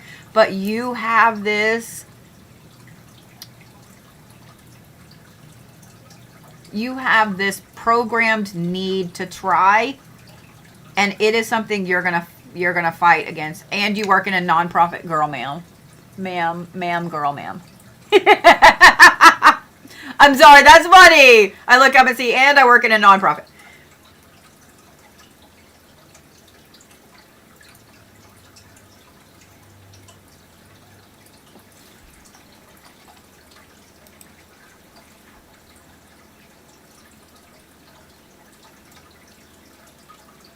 The reason I wanted to look at your Chiron is that is where, like, the wounded healer archetype sits. The fact that it's in Gemini, you flip back and forth between so many different things. The fact that it's in the 3rd house, that's your mind, right? So you flip back and forth between all of these things. You want to see something really funny? You flip back and forth between being super good and super evil. There's no in between with you. There's no in between with you. You are either Glinda the Good Witch or 100% the Wicked Witch of the West. There's no in between. There's no in between. You have a hard time being neutral. You have a hard time being in the middle. You have a hard time, not either completely flipping out or being like, and I never want to speak to you again. Like, there's no rhyme or reason with it. And that's why. That's why. You're also very heavy placement-wise up here. I mean, notice all 6 placements in this one little quadrant right here, where you've only got 3 here, 2 here, and 3 here. That's a lot. That's a lot. That's a lot. So that is all, like I was talking with Veronica, that is all spirituality, social aspects, and your career. Like, that is all those things which are out in the world. But being a Pisces, you feel like you need to be reining yourself back all the time, and that's not the case. That is absolutely not the case. You're going to have to give yourself permission to... You're going to have to give yourself permission to be this. To be this. I'm going to fast forward your chart because I want to look and see what's going on now. I want to see where your sun sign is, your Lilith, and your Mars. Actually, I want to see where your Neptune is.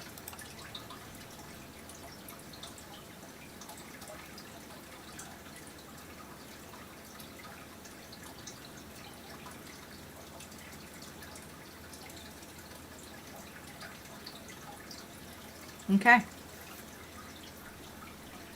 I like the pretty square in the middle now.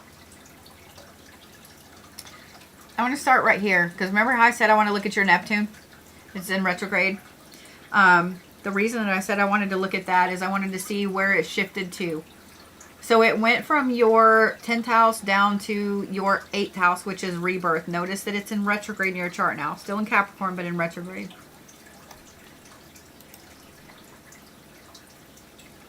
The reason that you cannot make yourself go through a rebirth right now is because you're not meant to.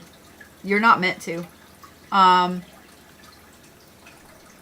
See how your Saturn is over here, also in retrograde in your 8th chart? It's not time. You need to own who you actually are.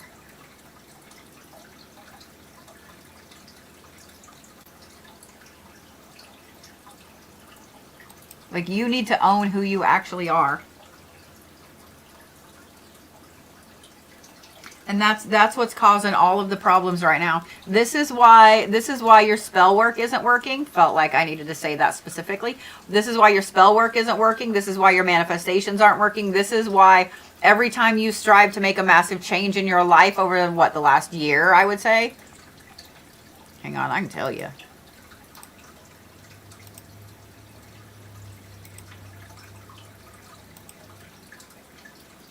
Oh yeah, it's easily been a year.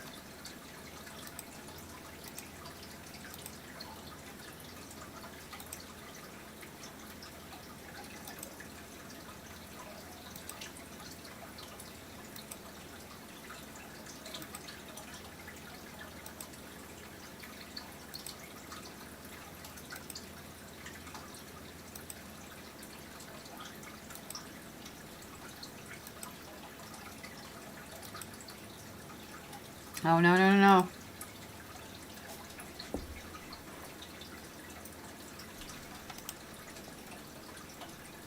$2014. Girl, you've been struggling with trying to have a big rebirth and change since 2014.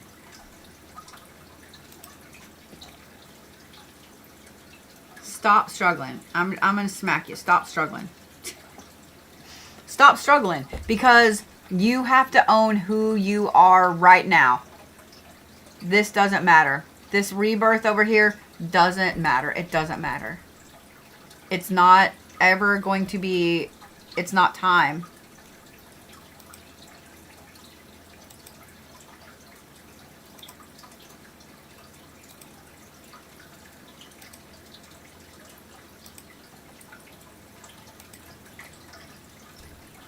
And you are always going to be a complicated person.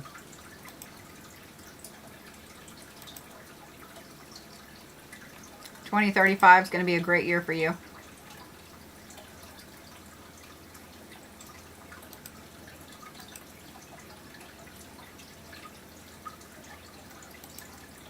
This Neptune does not shift out of your 8th house until late 2036, dude. 10 years. You got a decade. 10 years. You really have to own who you are right now. You have to own who you are right now. So the universe is obviously very patient with you. Very patient with you.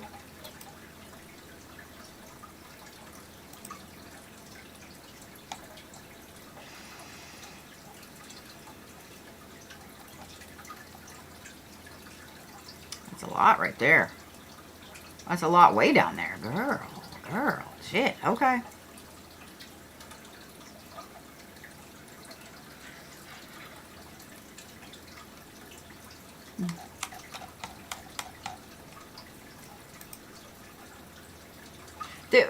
Is that what you needed to know? Oh, Celeste, you piece of trash bag. I love it. I love it. Scammer. Scammer.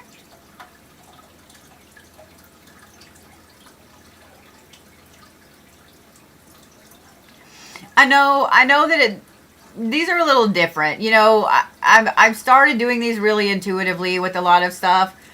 I wasn't sure what I needed to know, but it's what I needed to know. Good. Like, there's a lot of things with astrology that I think people don't realize. People don't realize. A lot. A lot. Alright, I'm going to take a quick potty break because I've been a good girl and drinking my water today and I'm about to float off. So I'm going to take, let me make sure that I'm not going to run over a cat. Because we got to lay on my foots. I need my foot, man. Thank you. Alright, let me not have this scream at me. I'll be right back. If y'all needed a potty break, this is potty break time. Potty break time! Oh, my cute little tiny dog boys. I love you. I love you.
Alright.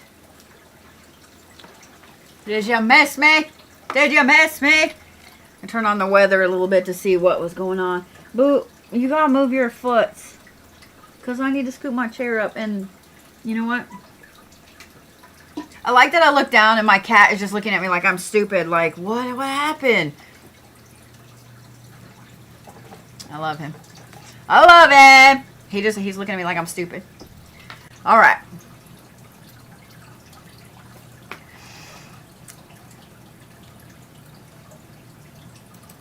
Let's see who is next on my list. Somewhere in some area of this universe. There we go. I am so tired of being dry. I'm just dry as fuck. Sylvie is next on my list. And I know I pulled Sylvie's chart before. I have got to quit doing this. I'm pretty sure I've had a silent migraine most of the week, but I'm catching myself doing this and it's, yeah. I don't like it. I don't like it. All right, here we go, Miss Sylvie. Let me not have dry lips. It's gross. Oh, okay. So our wind chill, I got the weather going down here. I'm just kind of watching out of the corner of my eye. Our wind chill is supposed to get to -6. Okay. Hate it here. I hate it here.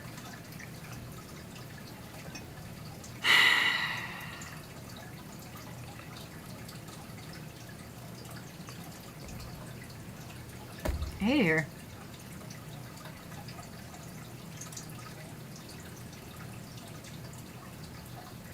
This is so dumb.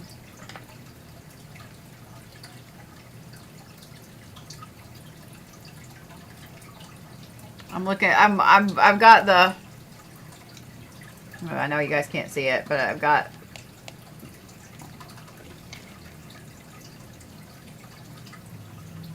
Oh, they're talking about the coast over there. They're talking about Sass's house. Why? I don't want to.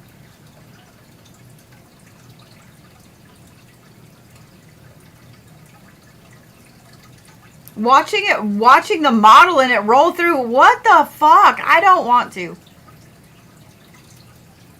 I'm just going to answer for all of you guys over there on the East Coast too. I don't want to. They don't want to. I don't want to. Nobody wants to. Nobody wants to. Not a single motherfucker. Nobody wants to. Nobody wants to. Nobody wants to. I don't want to. I'm just going to make that decision for all of y'all. Nobody wants to. Oh, yeah. Hey, Mike. Yeah, we were talking about how Florida is supposed to get uber cold this weekend. That's just weird to me. The fact that y'all have had snow, the fact that Florida is going to be colder than Canada, like that just, what? Like, what? Hurts. Hurts. All right, here we go. Y'all get glasses, Bodhi, because that's what's up. I probably should go get some ibuprofen. Let me do that real quick. Hold, please. Hold, please. Hold, please. Like, I'm sitting here bitching about my head and bitching about everything hurting and then being like, you know what, let's just continue to bitch. Let's just do that.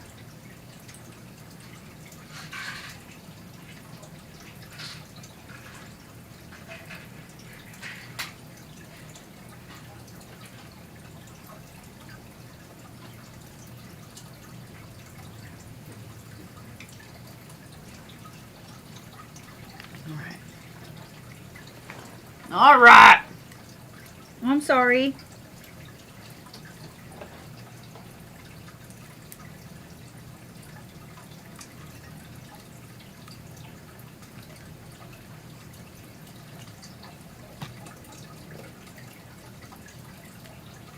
Mm-hmm.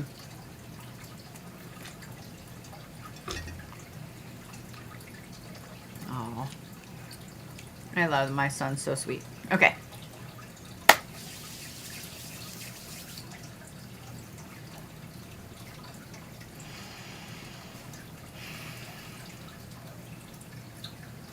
I find that interesting that your chart is like this. See where this is like a little bit and this is a little bit and then that is huge and that is huge? We haven't seen that in a minute.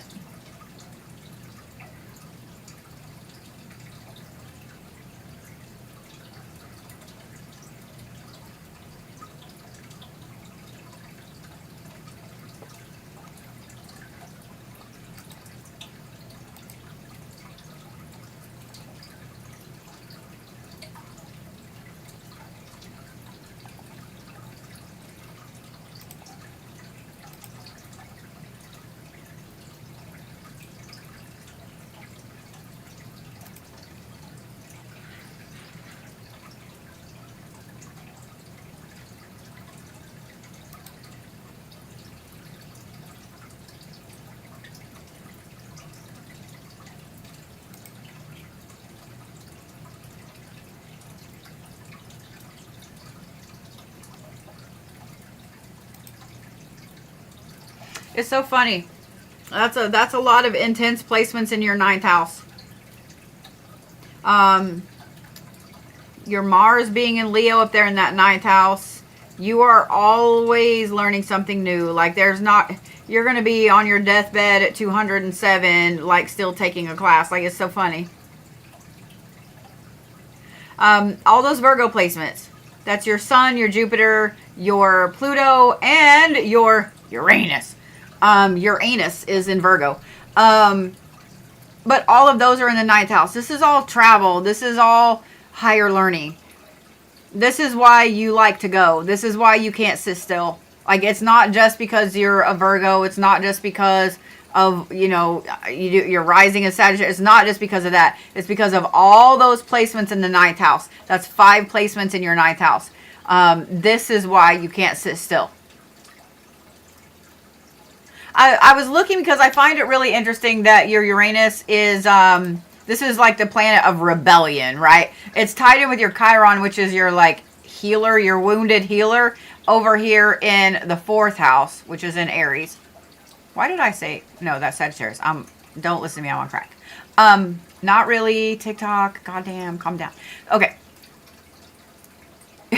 You wanted to be that person, that teenager, that young adult, whatever. You wanted to be that punk rock, crazy mohawk, all that. You wanted to rebel so hardcore, but you didn't. But you didn't because this right here not only is in retrograde, but it's in your 4th house. You have a very big respect for family, for roots, etc., because that's where your moon is. And to be honest, that is your only saving grace that did not make you, go backpack around the world by yourself when you were 18. In fact, I would bet that you wanted to go backpack around Europe and stuff like that. If you had all those Virgo placements or all those placements in the 9th house and your moon was somewhere else, like here or here, because Aries is in the 4th house. Now, Aries, don't take this wrong, because I know a lot of Aries that are big family people, but Aries is not a sign that likes to just sit still and be a homebody. Like, they just don't. Aries is a sign that they are a cardinal sign, and they are the first sign of the zodiac. So if they want to get up and go and do something, they're going to do that. A lot of people that have a lot of Aries placements, they don't like to stay in one place for very long at all. But the fact that you have your moon, your emotions in Aries in the 4th house, that 4th house placement is what keeps you grounded. And that is also why you find comfort whenever you have a lot of emotional aspects, a lot of issues, anything at all that makes you emotional. If it's a happy emotion, the very first thing you do is you run to the people that you love. You want to tell the people that you love first before you want to share your happiness with them. And if something is upsetting you, if something hurts emotionally, the first people that you want to go talk to are like the people that you love the most. So, significant other, parents, kid, etc. Like people that you love. Like those are your people. You tell those people everything. They know everything about you emotionally. So this is also why you aren't like a normal Virgo either, because a lot of Virgos keep everything really quiet. They keep everything like close to the chest, and you do a lot, especially because you have your Venus over there in Libra and your Mercury in Libra, which Mercury is your communication. You are all about talking about work. You will wear someone out talking about work, or talking about something that has to do with work, or talking about, you know what I mean? Like, you'll wear someone out, but you don't really like to talk about other stuff too much. So your saving grace that kept you from, well, I don't know if I keep saying saving grace, and I don't know why I'm saying it that way, but we're going to leave it because that's what I said. Your saving grace that kept you from being out and exploring and traversing the world was that moon placement. The fact that your Saturn is in retrograde.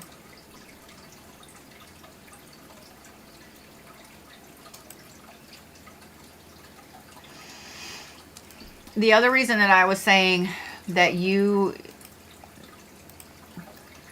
if not for this, you would not be a family person. You wouldn't be. If not for that moon placement in your 4th house, you would not be a family person, because your Saturn being in retrograde in your 5th house, that is like the inner child, the creativity, etc. You could give a shit about that kind of stuff. If let's take that moon placement off, this would be a completely different read with that. Your Neptune being over there in your 12th house in Scorpio, that is a lot of spiritual drive. And with all of those placements in your 9th house, which is travel, you have a lot of spiritual experiences away. Does that make sense? You have a lot of spiritual experiences that are not in places that you're familiar with. You are that person that if you need a spiritual kick in the butt, if you need to be more, if you're working through something spiritually, you need answers, you need like any of those things, you need to leave. You need to go somewhere. You cannot sit at home and get the answer that you need just by, okay, well, let me, make a list and go through this stuff and so on. So all of the normal things that people use to work through stuff are not going to work for you. They're not going to work for you. They never will work for you because of all those placements in the 9th house. Your Mars being in Leo, that's a very, Mars and Leo are like this, right? Because that, y'all all know what I'm saying. But Mars being passion and drive and anger, and then Leo, you see what I'm saying? Those fit together. But just that Mars sign, that is passion, that's move, that's drive, that's go, go, go, go, go, go, go. What pushes you to do something else? It is tied in with your Neptune. The things that work for other people, making a list, checking it twice. You're welcome. I know the rest of you guys sang the next line in your head. You're welcome. You aren't ever going to be that person that does well meditating. You just aren't. Your brain is always going to be too loud because you're always thinking. You're always trying to wrap your head around a problem to fix it. Having that Ceres placement in the 11th house right here in Scorpio, and having your Lilith in Gemini. It is in the 6th house, yes? Yes. I had to make sure my eyes be playing tricks on me. Having those placements, you want to fix shit.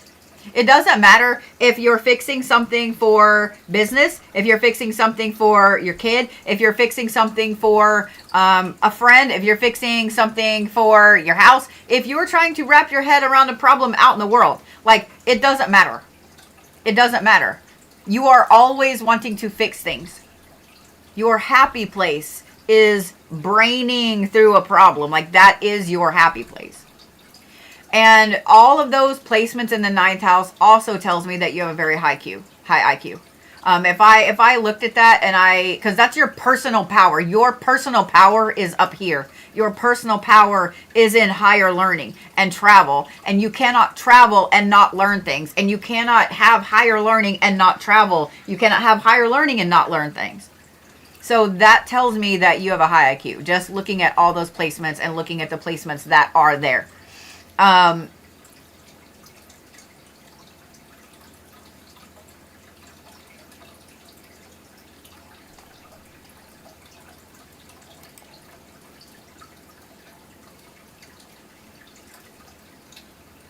Your sun sign currently is in Scorpio. I find it interesting that your Mercury is also currently in the 9th house along with your sun sign.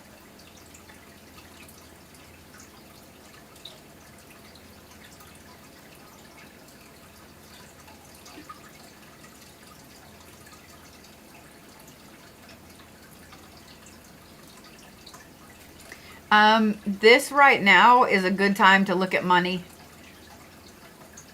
This is a good time for you to be looking at money, for you to be looking at the future, for you to be looking at budgeting. Seeing that Chiron there in retrograde in your 2nd house, and it's literally on the line of Pisces and Aries. This is a good time for you to be looking at where things are being spent emotionally and where things need to be spent, or where they may be being spent, overly spent on something that's logical, because we can do that too.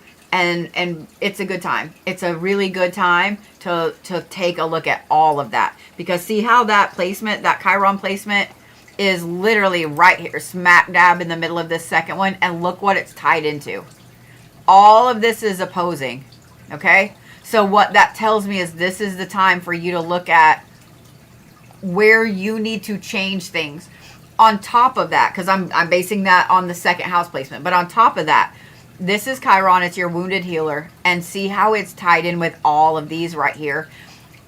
Your personal power is in the 8th house. You are going through a huge rebirth right now. Your Uranus, which is your rebellion, is in the 8th house, meaning you're feeling super rebellious lately. I would not be surprised if you have said some things and then been like, oh my God, I'm sorry. I did not mean that. I don't know why that came out of my face. Plus, you have your sun sign sitting in Scorpio right now. So, you have a lot of things that have come out and you're like, oh shit, like I did not mean that the way it sounded. Or maybe I flat out did. But you've had a lot of rebellion coming out lately. Things that normally you're balanced with yourself aren't in balance right now. Like you're rebelling against it. So let's say that because you're a Virgo and because you have all those higher placement learnings and all those placements in the ninth house, I'm just saying that you have a routine that Sylvie sticks to, right? And you like the routine. It's chaotic. Like one day, like Monday, you might work 8 to 5. And then Tuesday, you might be in your office for 3 hours and then be out on the floor for a couple hours and then home. Like, but you have a Sylvie schedule that you keep with, right? Well, right now, you're fighting against that. It's the schedule that you pick and you choose it because you're the boss. Like you do the things and then you write the schedule and you're like, oh, I don't want to do that. You know, like you are arguing against yourself. It's so funny. So you're making a schedule and then literally arguing with yourself about the schedule that you just made. That you just made. But that Mars being right there and being tied in with your Chiron, you need to really be Chiron, however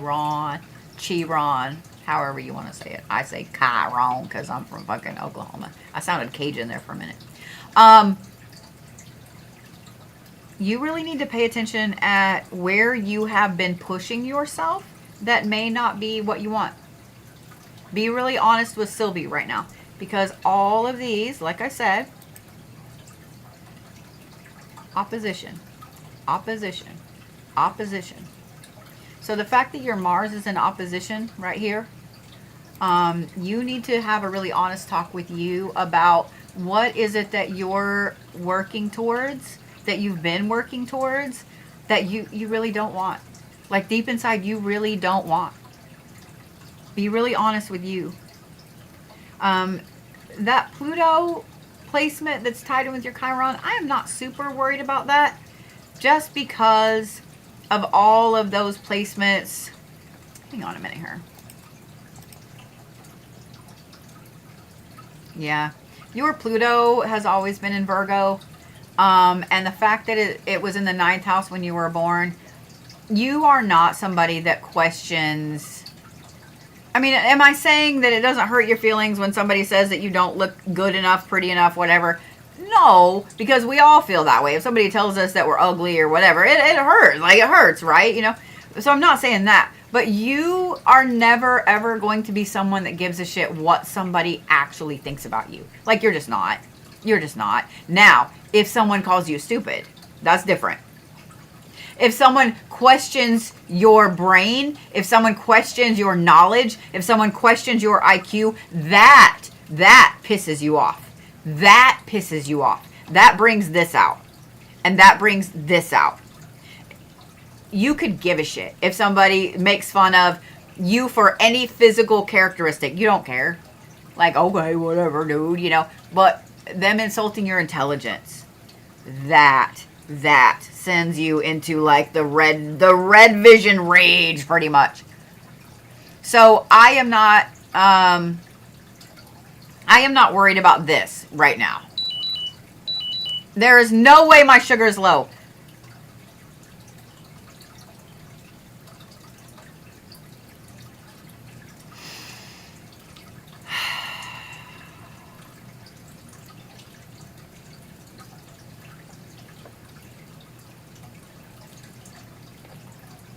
I gotta breathe for just a minute. I just put this sensor in today. It hurts so bad I can't stand myself. I have only had this happen one time. This thing hurts so fucking bad. Right now it's okay, but if I push on it at all when I'm in the car in my coat, it hurts so fucking bad I can't stand myself. I've never had one hurt this bad. And I just ate blueberries, crackers. What else did I eat? Some pieces of bread. I'm drinking coffee. There is no way that my sugar is low. There's no way that my sugar is low. All of those things raise your sugar. Have I been drinking some water? Yes. Have I drinking enough water for that? No. So that lets me know that this is now malfunctioning, which lets me know that this is a $40 waste. This is, I just threw $40 in the trash.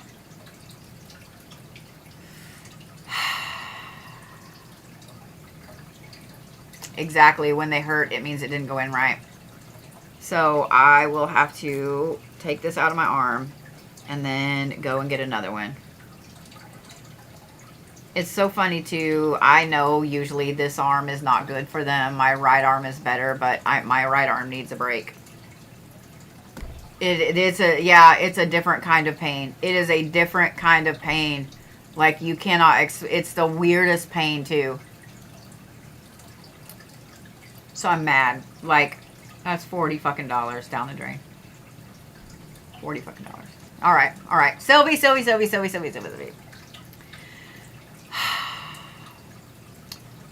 Right now, I wanna point out this, because this is your chart forwarded to right now. Okay.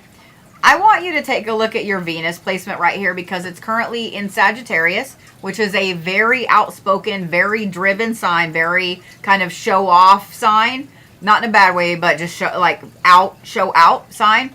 And it's in the 11th house. Right now, you are going to have to be really careful, especially with your Mars in Virgo. You are going to have to be really careful about your social... I don't want to say... that's not the right word. Let me back up. You're going to have to be really careful about what you talk about socially. Because...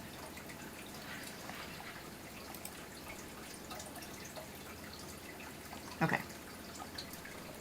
Your Venus, when you're born, sits in the 10th house, right? That's why you love work. You love work. That's your love language. You love work. Well, now that it's moved over here to your 11th house, that is your social house. So you are very highly concerned with social issues around you. The reason that I said you need to be careful is because that Mars in Virgo in the 8th house means that you're happy to tell everybody exactly what you fucking think about what they think. And as a business owner, I know sometimes that's not always the best thing. And the fact that your moon is currently sitting in Taurus. Oh my God, is it tied with your Venus? Okay, it's not. I was like, oh, God damn it. But it is tied with your fucking moon. I mean, with your Mars. The fact that your moon is currently sitting in your 3rd house in the mind in Taurus. Girl, you are mouthy right now. You are mouthy right now. I'm just saying. You are mouthy right now. You are mouthy right now.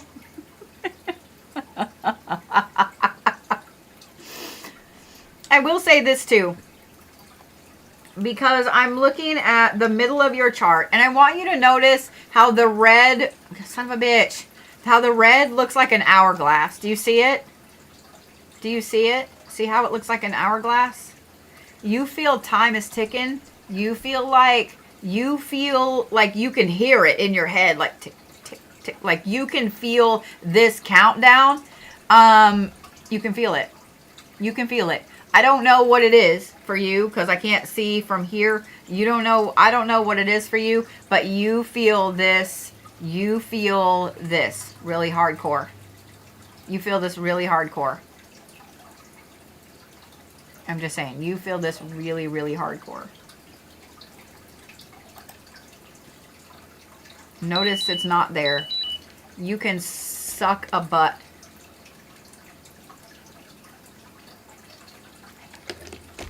There's no way my sugar is 87. There's no way. There's no fucking way.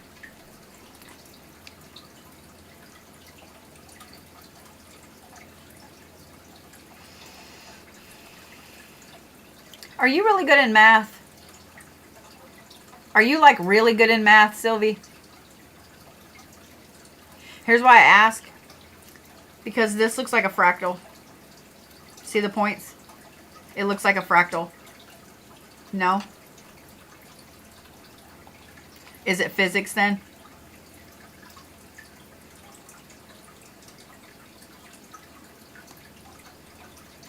It's either math, physics, or pattern recognition. Because that to me looks like the edge of a fractal. So.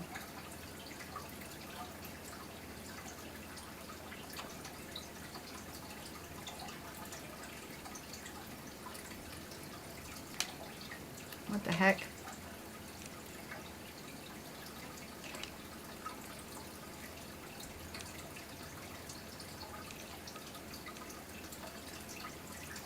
Did I answer questions, Sylvie? Did I answer questions?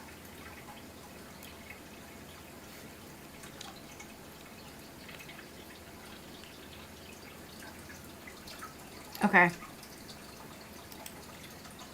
I feel like this, I mean, do you see what I mean? Watch. I want you to watch the middle, okay? I want you to just focus right here. Focus right in the middle. And I want you to watch how this shifts, okay? I want you to watch how this shifts. You see the hourglass? You see the hourglass?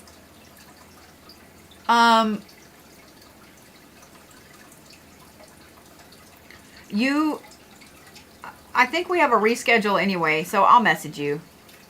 Because there's some stuff in here that needs to be dug into with a whole bunch of other different placements to see what this is. Because a lot of time, like seeing that, like that stuck out to me. And so knowing what that is, knowing what that ticking time bomb seems to be, and where you need to start kind of focusing your energy will help you, because of that Virgo, all those Virgo placements, and because of all these ninth house placements. It's driving you crazy that you don't know what this ticking time bomb is.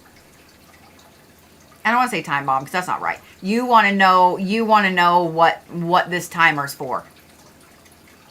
You're feeling disoriented all the time? Yeah. You want to know what this is for. Does that make sense? Okay. Yeah, I'll shoot you a message. And I'm getting a bunch of reschedules done next week, so I'll shoot you a message, and we'll, like, if you're good with it, we'll talk. We'll chat.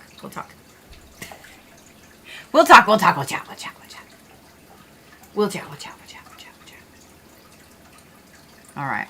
We'll chat. Let me see who is next here.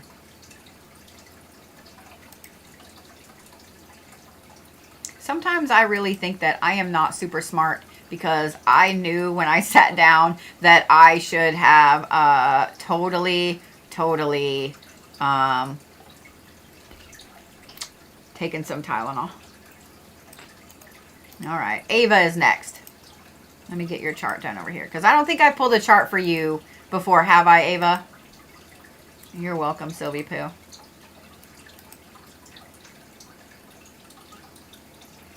Hey, Sarah, I can't remember, and now I feel so fucking bad. I can see her face. I can even see her tattoos. I can see all of it, like, right there.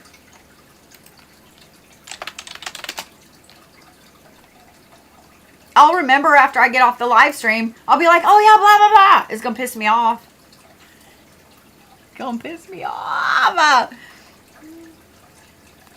Okay, I didn't think so, because I couldn't find you.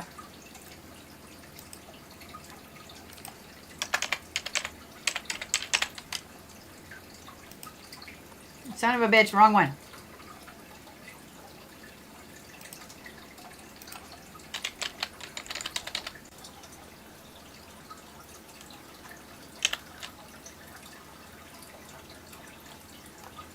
Am I spelling that wrong? Yes. I was like, why can't I find where you were born? Because I can't spell. That's why, dumbass. Alright, so you just put PM. So, do you know if it was like earlier in the afternoon? Do you know if it was sometime at night? Like, did your mom say anything to you about it being at night or anything like that? Like, I'm going to pull you an event chart.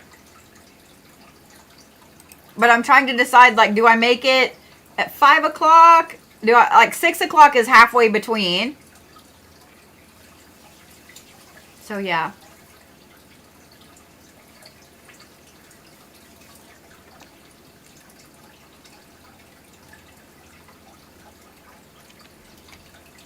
You do 4? Okay, we can do it. Alright, I will do it at 4.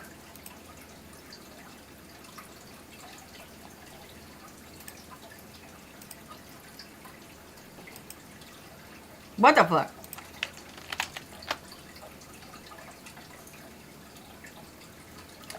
Are you? Bitch. Oh my God, it's my Brody. What are you doing, Brody? Oh, your God. Oh, your God.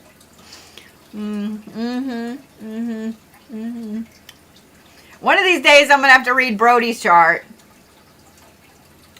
One of these days, we're going to have to pull up Brody's chart. Just saying.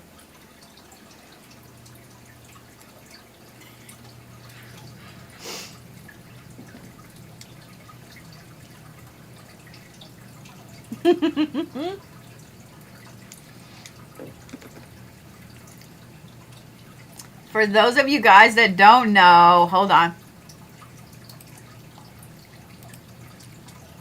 Get prepared. Are you ready? Are you ready? Get prepared. Get prepared. Hold on. Hold on. I like this one. This one's one of my favorites.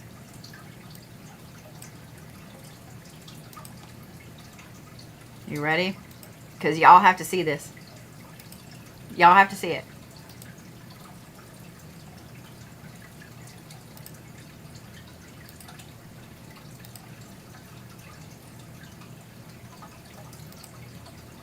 Ready?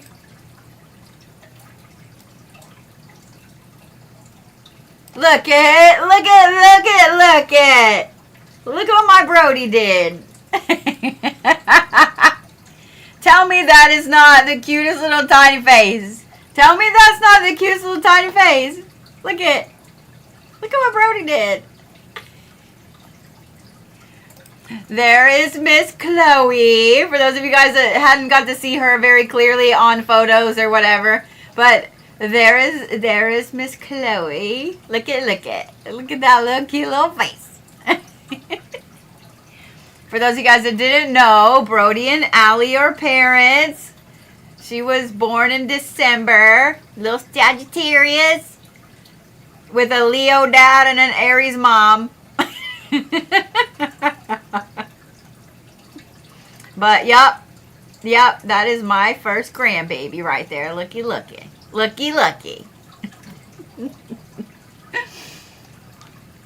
I just wanted to share. Yeah.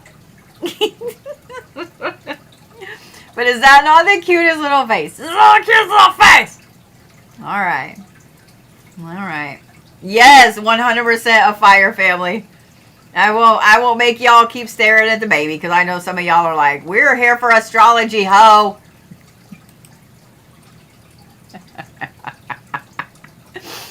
All right. But I wanted to show off beautiful, cute little teeny tiny baby face because, yeah, who doesn't like seeing baby face? There you go. All right. Okay. Miss Ava. Let me make sure I didn't. Okay, yeah, y'all can still see. I was like, let me make sure that I didn't move anything because, you know, I've been known to do that shit.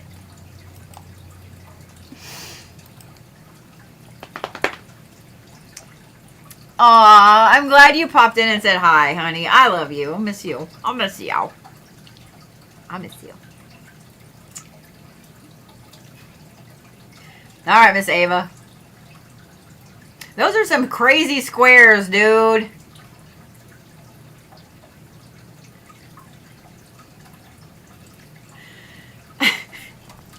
Look at.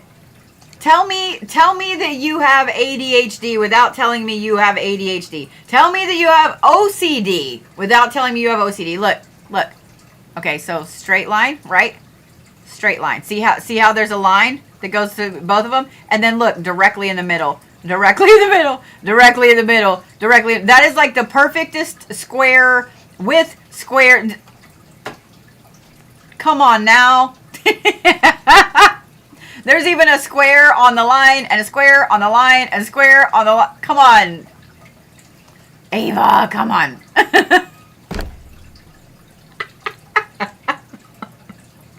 So let me just say this. There's nothing wrong with your brain. There's nothing wrong with any of that. It's your fucking astrology. It's your astrology. That is why your brain is the way it is. This is why you're obsessed with shit. This is why. Oh, and you're a Taurus, of course. With a Virgo rising. Son of a bitch. Girl, ma'am. I can't. This is funny. I'm sorry. This is funny. This is funny. Alright, okay. Now that I saw that, this is funny. Okay. Yeah, girl, I mean, yes, you're neurospicy, but it's not because of anything. It's not because of anything but this. It's not because of anything but this. But this right here is why you see patterns in everything. This right here is why you feel crazy all the time. This right here is why everything has to be specifically like certain. I would bet that if something isn't exactly right, you will completely undo it. Like, let's say that you're designing a room, you're putting furniture in a room, and you get everything in there, and it's not exactly to the little, like, frog's hair of how you wanted it. You will take everything back out of that room and then be like, fuck this. You will tear it all apart. Oh, this is so funny. The first thing that caught my mind, the second thing that caught my mind is that Jupiter placement. My nose is itching. Somebody's talking about me. That Jupiter placement. Your Jupiter is in Pisces in your 6th house. You are an emotional eater.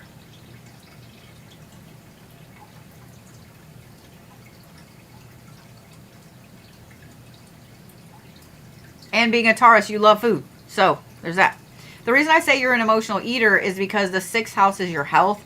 And that's an interesting Pisces placement. Your personal power is in your work ethic and your health. Like, that's where your personal power sits. And the fact that you have both your Saturn and your Mars in Cancer in your 10th house. Yep, see, looky there, tied in.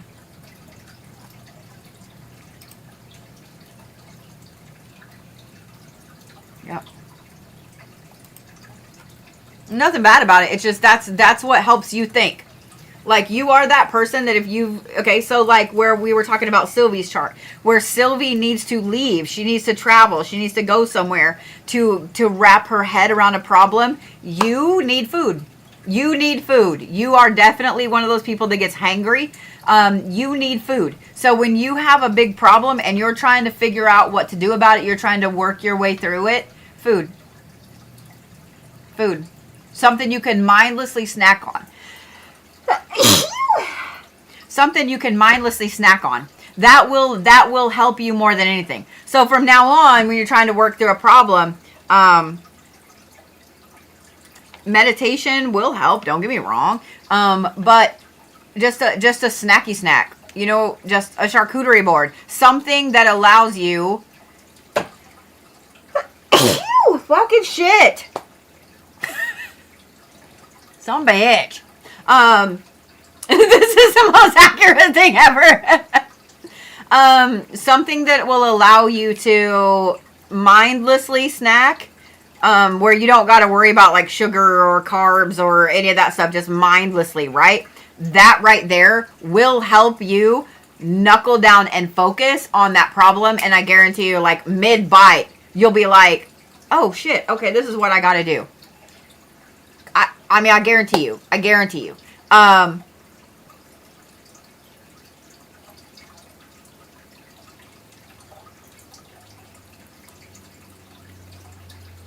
Dude, you have a really deep, dark, creative streak. I like it.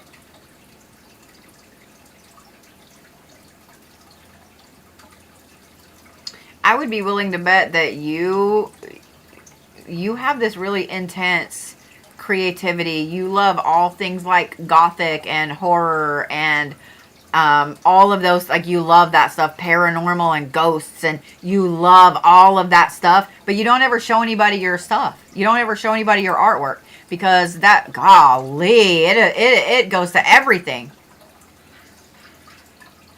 So a Capricorn in Lilith is a very intense placement. That is your like divine feminine, your dark divine feminine, right? So having that in a perfection sign, having that in the dark, you know, the dark zodiac sign. Capricorn is the first zodiac sign of winter. So that is the coming of the dark, basically. So to have a Lilith in Capricorn, that's two powerful, powerful placements. To have that in your fifth house, that's your creativity and so on. That being tied with your Saturn and your Mercury, like those are that's a very powerful placement, dude. You have homework after this, okay? And that is to fall down the rabbit hole of what a Lilith in Capricorn in the fifth house means. Like, fall down that rabbit hole. I mean, I'm telling you a little bit, but fall down that rabbit hole because that is an intensive placement for you. And it is one where your passion will take you really far, especially because it is tied in. Let me show you again. Especially because it's tied in with your Saturn. That is something that you kind of have to overcome a little bit. But, oh my God, it's also, I didn't even see that. I didn't even pay attention to this. It's also why you feel the need to rebel against everything and everybody. Where is it? Yep. Oh, and that's in your second house. You are totally that person that if someone's like, if they say anything about your money, about your things, you're like, fuck you, I'm gonna give it all away.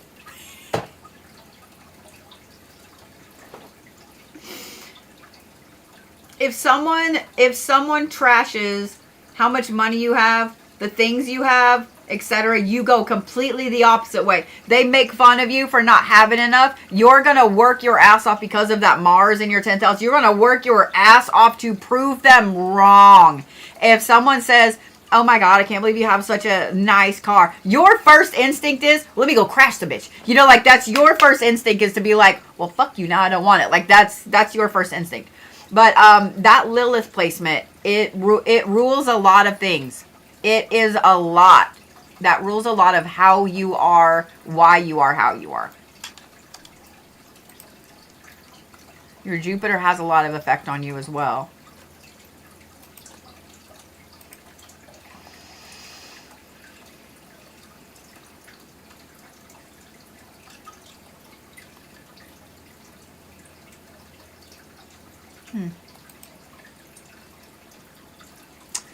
I find it interesting that you don't have anything in your 12th house and that it's split between Leo and Virgo.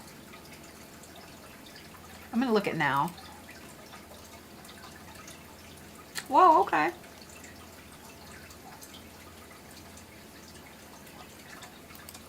How long has that been like that?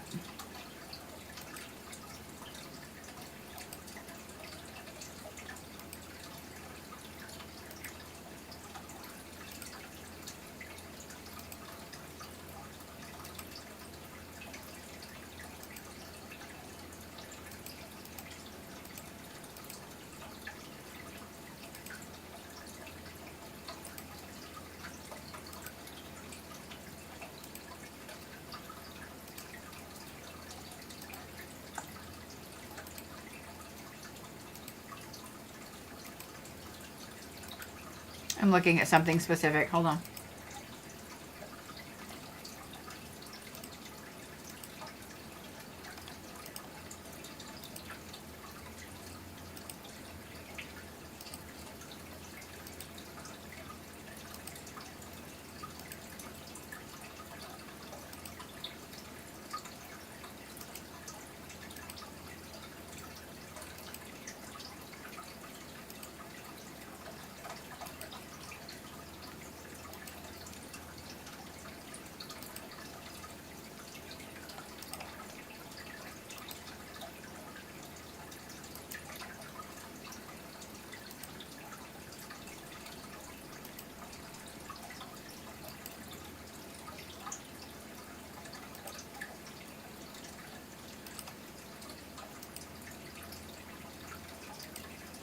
Here it was.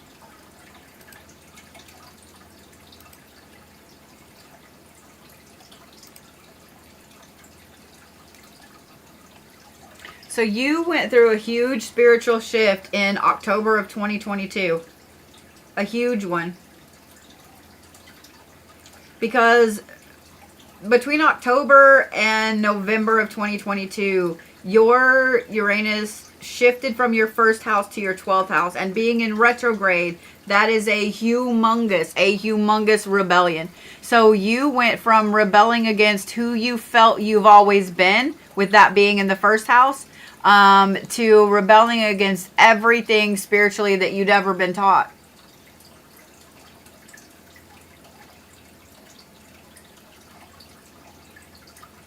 And the fact that it was tied in opposition with your Chiron as well. Okay.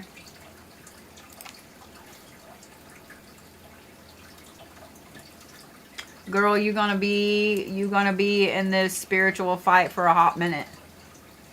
You are gonna be in this spiritual fight for a long, hot minute.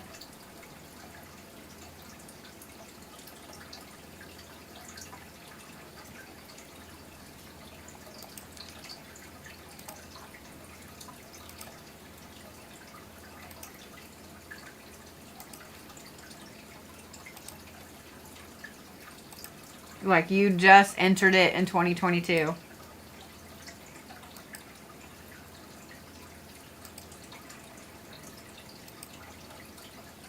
I'm going to bet until in the 2060s.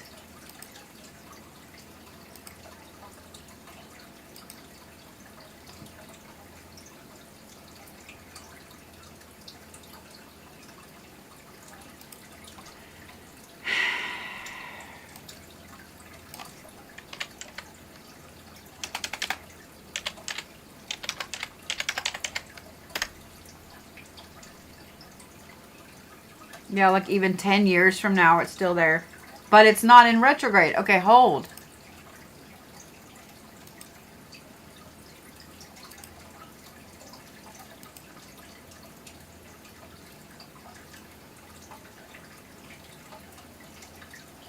I find that interesting that 2042, it's in retrograde at the beginning of the year.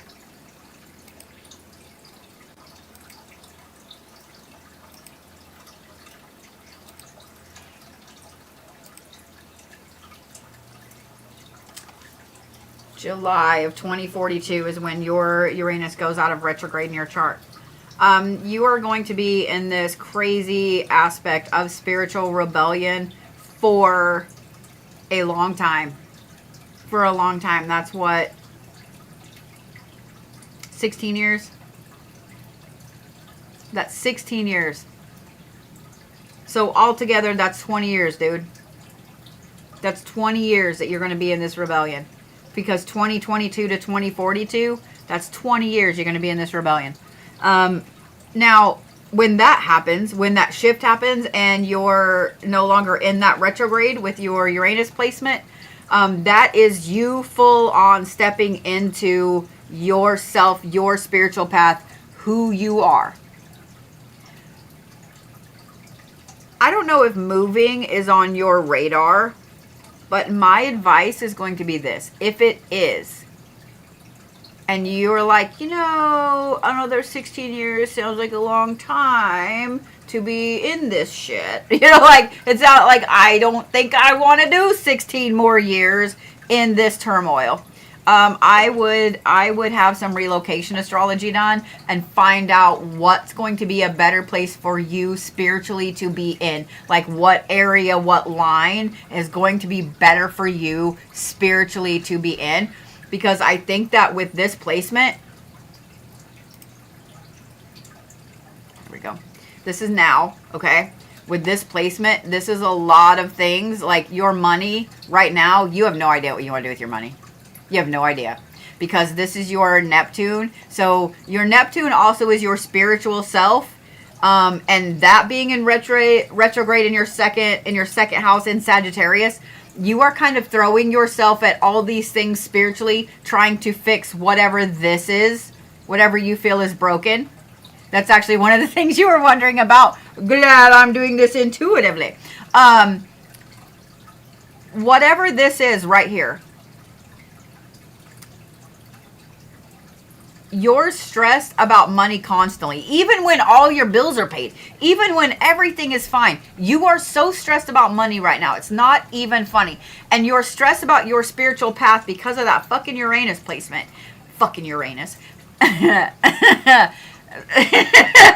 Sorry, that's funny to me. My 12-year-old can't help but laugh. But because that Neptune is in retrograde, because it's in retrograde in Sagittarius in your chart, you are constantly throwing yourself at things spiritually, hoping that something sticks. Hoping that if you throw yourself at herbalism, that'll be your path. If you throw yourself at astrology, that'll be your path. If you throw yourself, like, you're trying to just throw yourself at stuff because you don't know what else to do.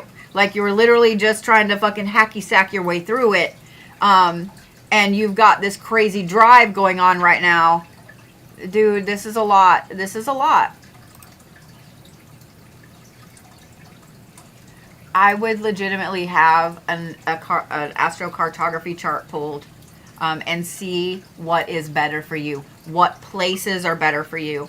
I am just letting you guys know that it will probably be this next weekend. I've got to schedule my week out. It will probably be this next weekend, 5th through the 7th of February, if we make it to February, Jesus.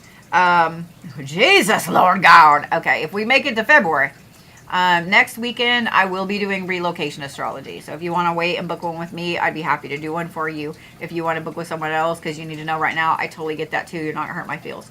But you need to have someone pull a relocation chart for you and see what areas are the best. So with relocation astrology, what it is I kind of explained it to you guys the other night. It's a program. It takes your delineation map, your graph, and puts it on a map, and it maps out. It's basically like, if you look at this like a circle, okay, so your birth chart right there is a circle, right? The earth is a circle. So what it would do is, let's say that you want to know, where is going to alleviate this problem right here with your Chiron. It takes that and it maps it. I'm doing this motion because it's not always a straight line, but it maps it. Here, I'll show you what they look like.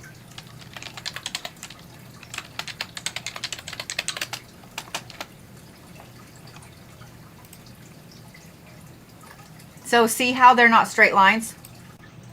See how they're not straight lines? Be careful of these, by the way. The free calculators, be careful of those. Be leery of those. Because they're used by AI, and AI isn't always right. But see how the line goes like that? The line is not always going to be straight, okay? If moving is on your radar, or if vacations are on your radar, that's what I would say. That's what I would say. Have that done. Dude, I love Eureka Springs, man. I do. I love Eureka Springs. I absolutely love it there. I grew up going there. It's like home away from home. I love it there. Eureka Springs is gorgeous. But yeah, that's what I would recommend, because this is a lot, and it's a lot on your plate, and it's a lot that you're trying to figure out. And to be honest, I'm gonna give you a little get out of jail free card, okay? Because of this placement and because of this placement, you aren't going to be able to figure out right now what your spiritual path is, where you're going, why you're going there, or what spiritual path works the best for you. Not where you are right now. Not where you are right now. You're not going to be able to figure that out. So I know that's like, oh, damn it. But that should be freeing as well. Learn the things, man. Learn the things. Do the things. Explore the things. Enjoy the things. Like, do all the things. But don't push yourself that you got to know right now what your spiritual path is, because you're not going to. And the other thing too that people don't realize about astrocartography is this. When you have a relocation chart done, you don't have to move to those places. You literally can go on vacation. Go on vacation. If you are looking for love, if you're looking for a relationship, like obviously where you're living has never worked out for you for a relationship. have one of those pulled. Go on vacation there. Go on vacation to several points on that line. Let's say the line goes catty corner across the United States. Go, okay, Seattle, Denver, you know, like do that. Go, just do that. And if you get someplace and you're like, God, I love it here. Like, this is where I need to move. You know, because you've already had your relocation chart pulled. But a vacation can help you just as much. A vacation can help you clear your head. A vacation can help all of this.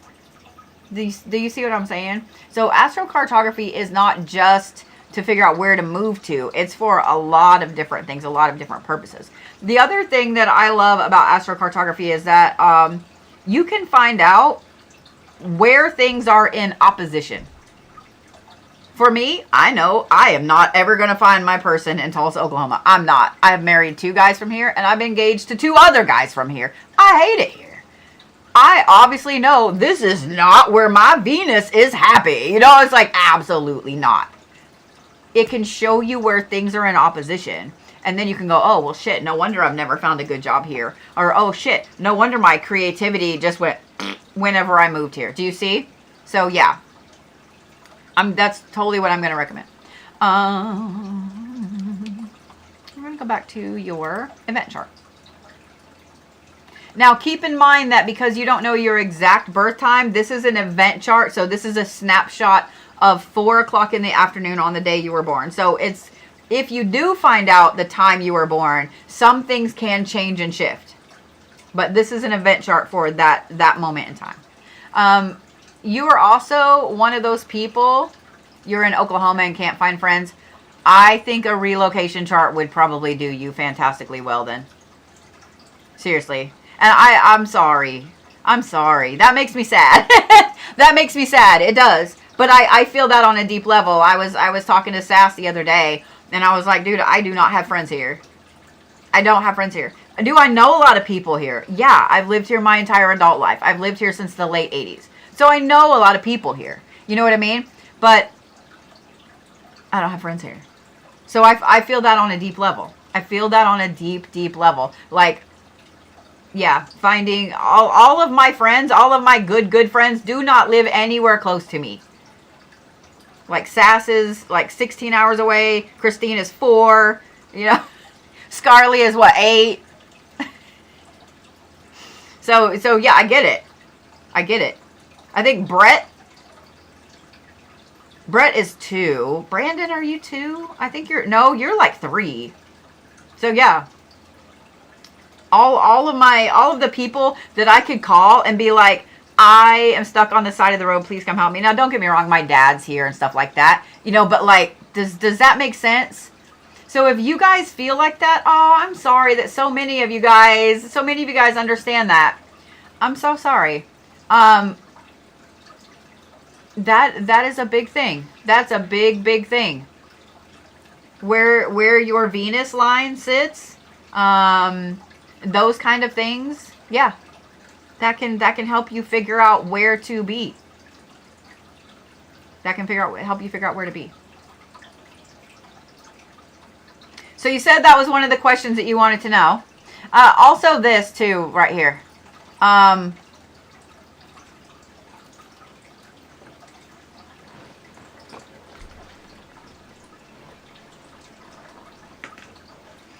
First of all, like, you're just barely a Taurus. So you do have a lot of Aries traits. I find it interesting that Pisces is your descendant. You hide your emotions. You hide your emotions so bad. You are that person that, especially saying that your moon's in Gemini again, you are that person that when you feel an emotion, you're like, oh no. Because being a Taurus and being a Virgo rising, you're like, nope, we are not having emotions today. And so you literally put them so far on the back burner that it's not even funny. That is not even funny. You don't even want to hear the word emotion.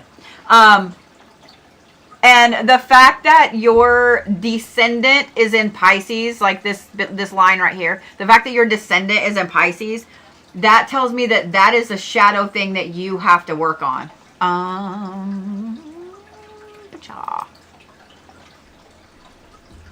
Oh, okay. Well, I'm going to ease your mind a little bit. Because, see, your Saturn up there, it is not tied in with that at all. Not saying it's not something to work on, okay? But it's not a life lesson. Let me clarify. It's not that you don't need to understand your emotions. It's not that you don't need to, you know, it's not that you don't need to. But, it's not a life lesson, okay? Some people it's a life lesson. You gotta deal with that shit. But for you, it is not. It's not. I find it interesting that this quadrant right here is really heavy. 3, 3, 3, 3, 3, 3. Okay.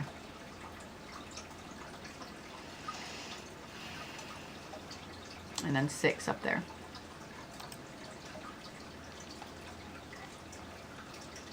Ooh, look at you. You little chaotic bunny over there. You like to have the idea, and you like to finish projects, but you sure as shit don't want to do the middle part.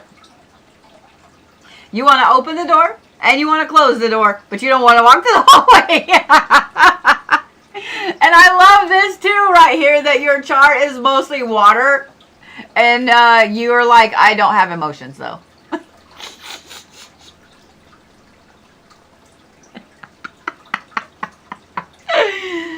Oh, that's fucking funny, dude. That's a lot.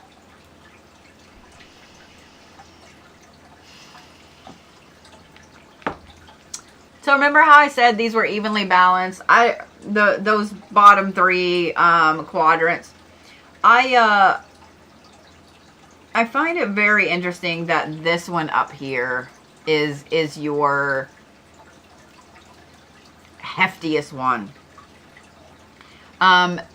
This one, stop it. That one right there, that is all about the things that,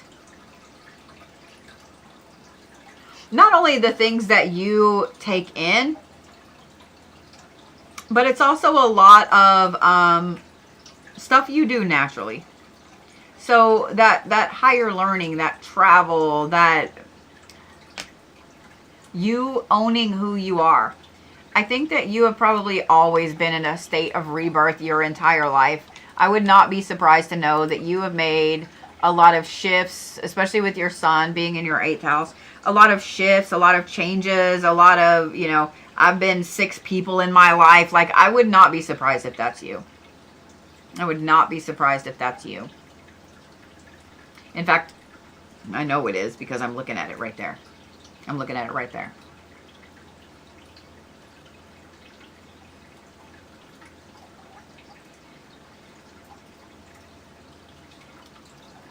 Is that kind of what you needed to know, Miss Ava? Is that what you needed to know?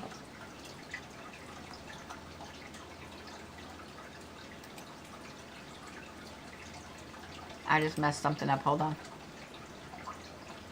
There we go. What did I mess up? Okay.